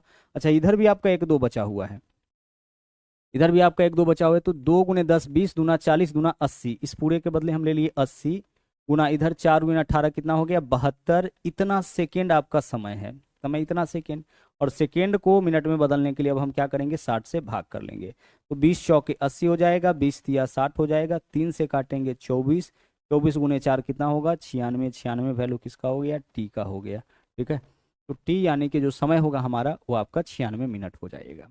तो इस फॉर्मूला को बस ध्यान रखना है, पानी का जो आयतन होगा वह आपका ए गुने भी गुने टी होगा। ए का मतलब हो जाएगा जिस टाइप के पाइप से, पाइप आपका बेलनाकार हो सकता है ना, तो उसका मुहाना आपका वृत्ताकार हो जाएगा, आयताकार हो सकता है, वर्गाकार हो सकता है। तो पाइप के मुहाने का पहले क्षेत्रफल निकालेंगे जिस पाइप से किसी टंकी को भरा जा रहा है, उसके बाद भी के जगह वेलोसिटी ऑफ वाटर यानी कि पानी का जो चाल होगा उसको लिखेंगे, और टी के जगह कितना समय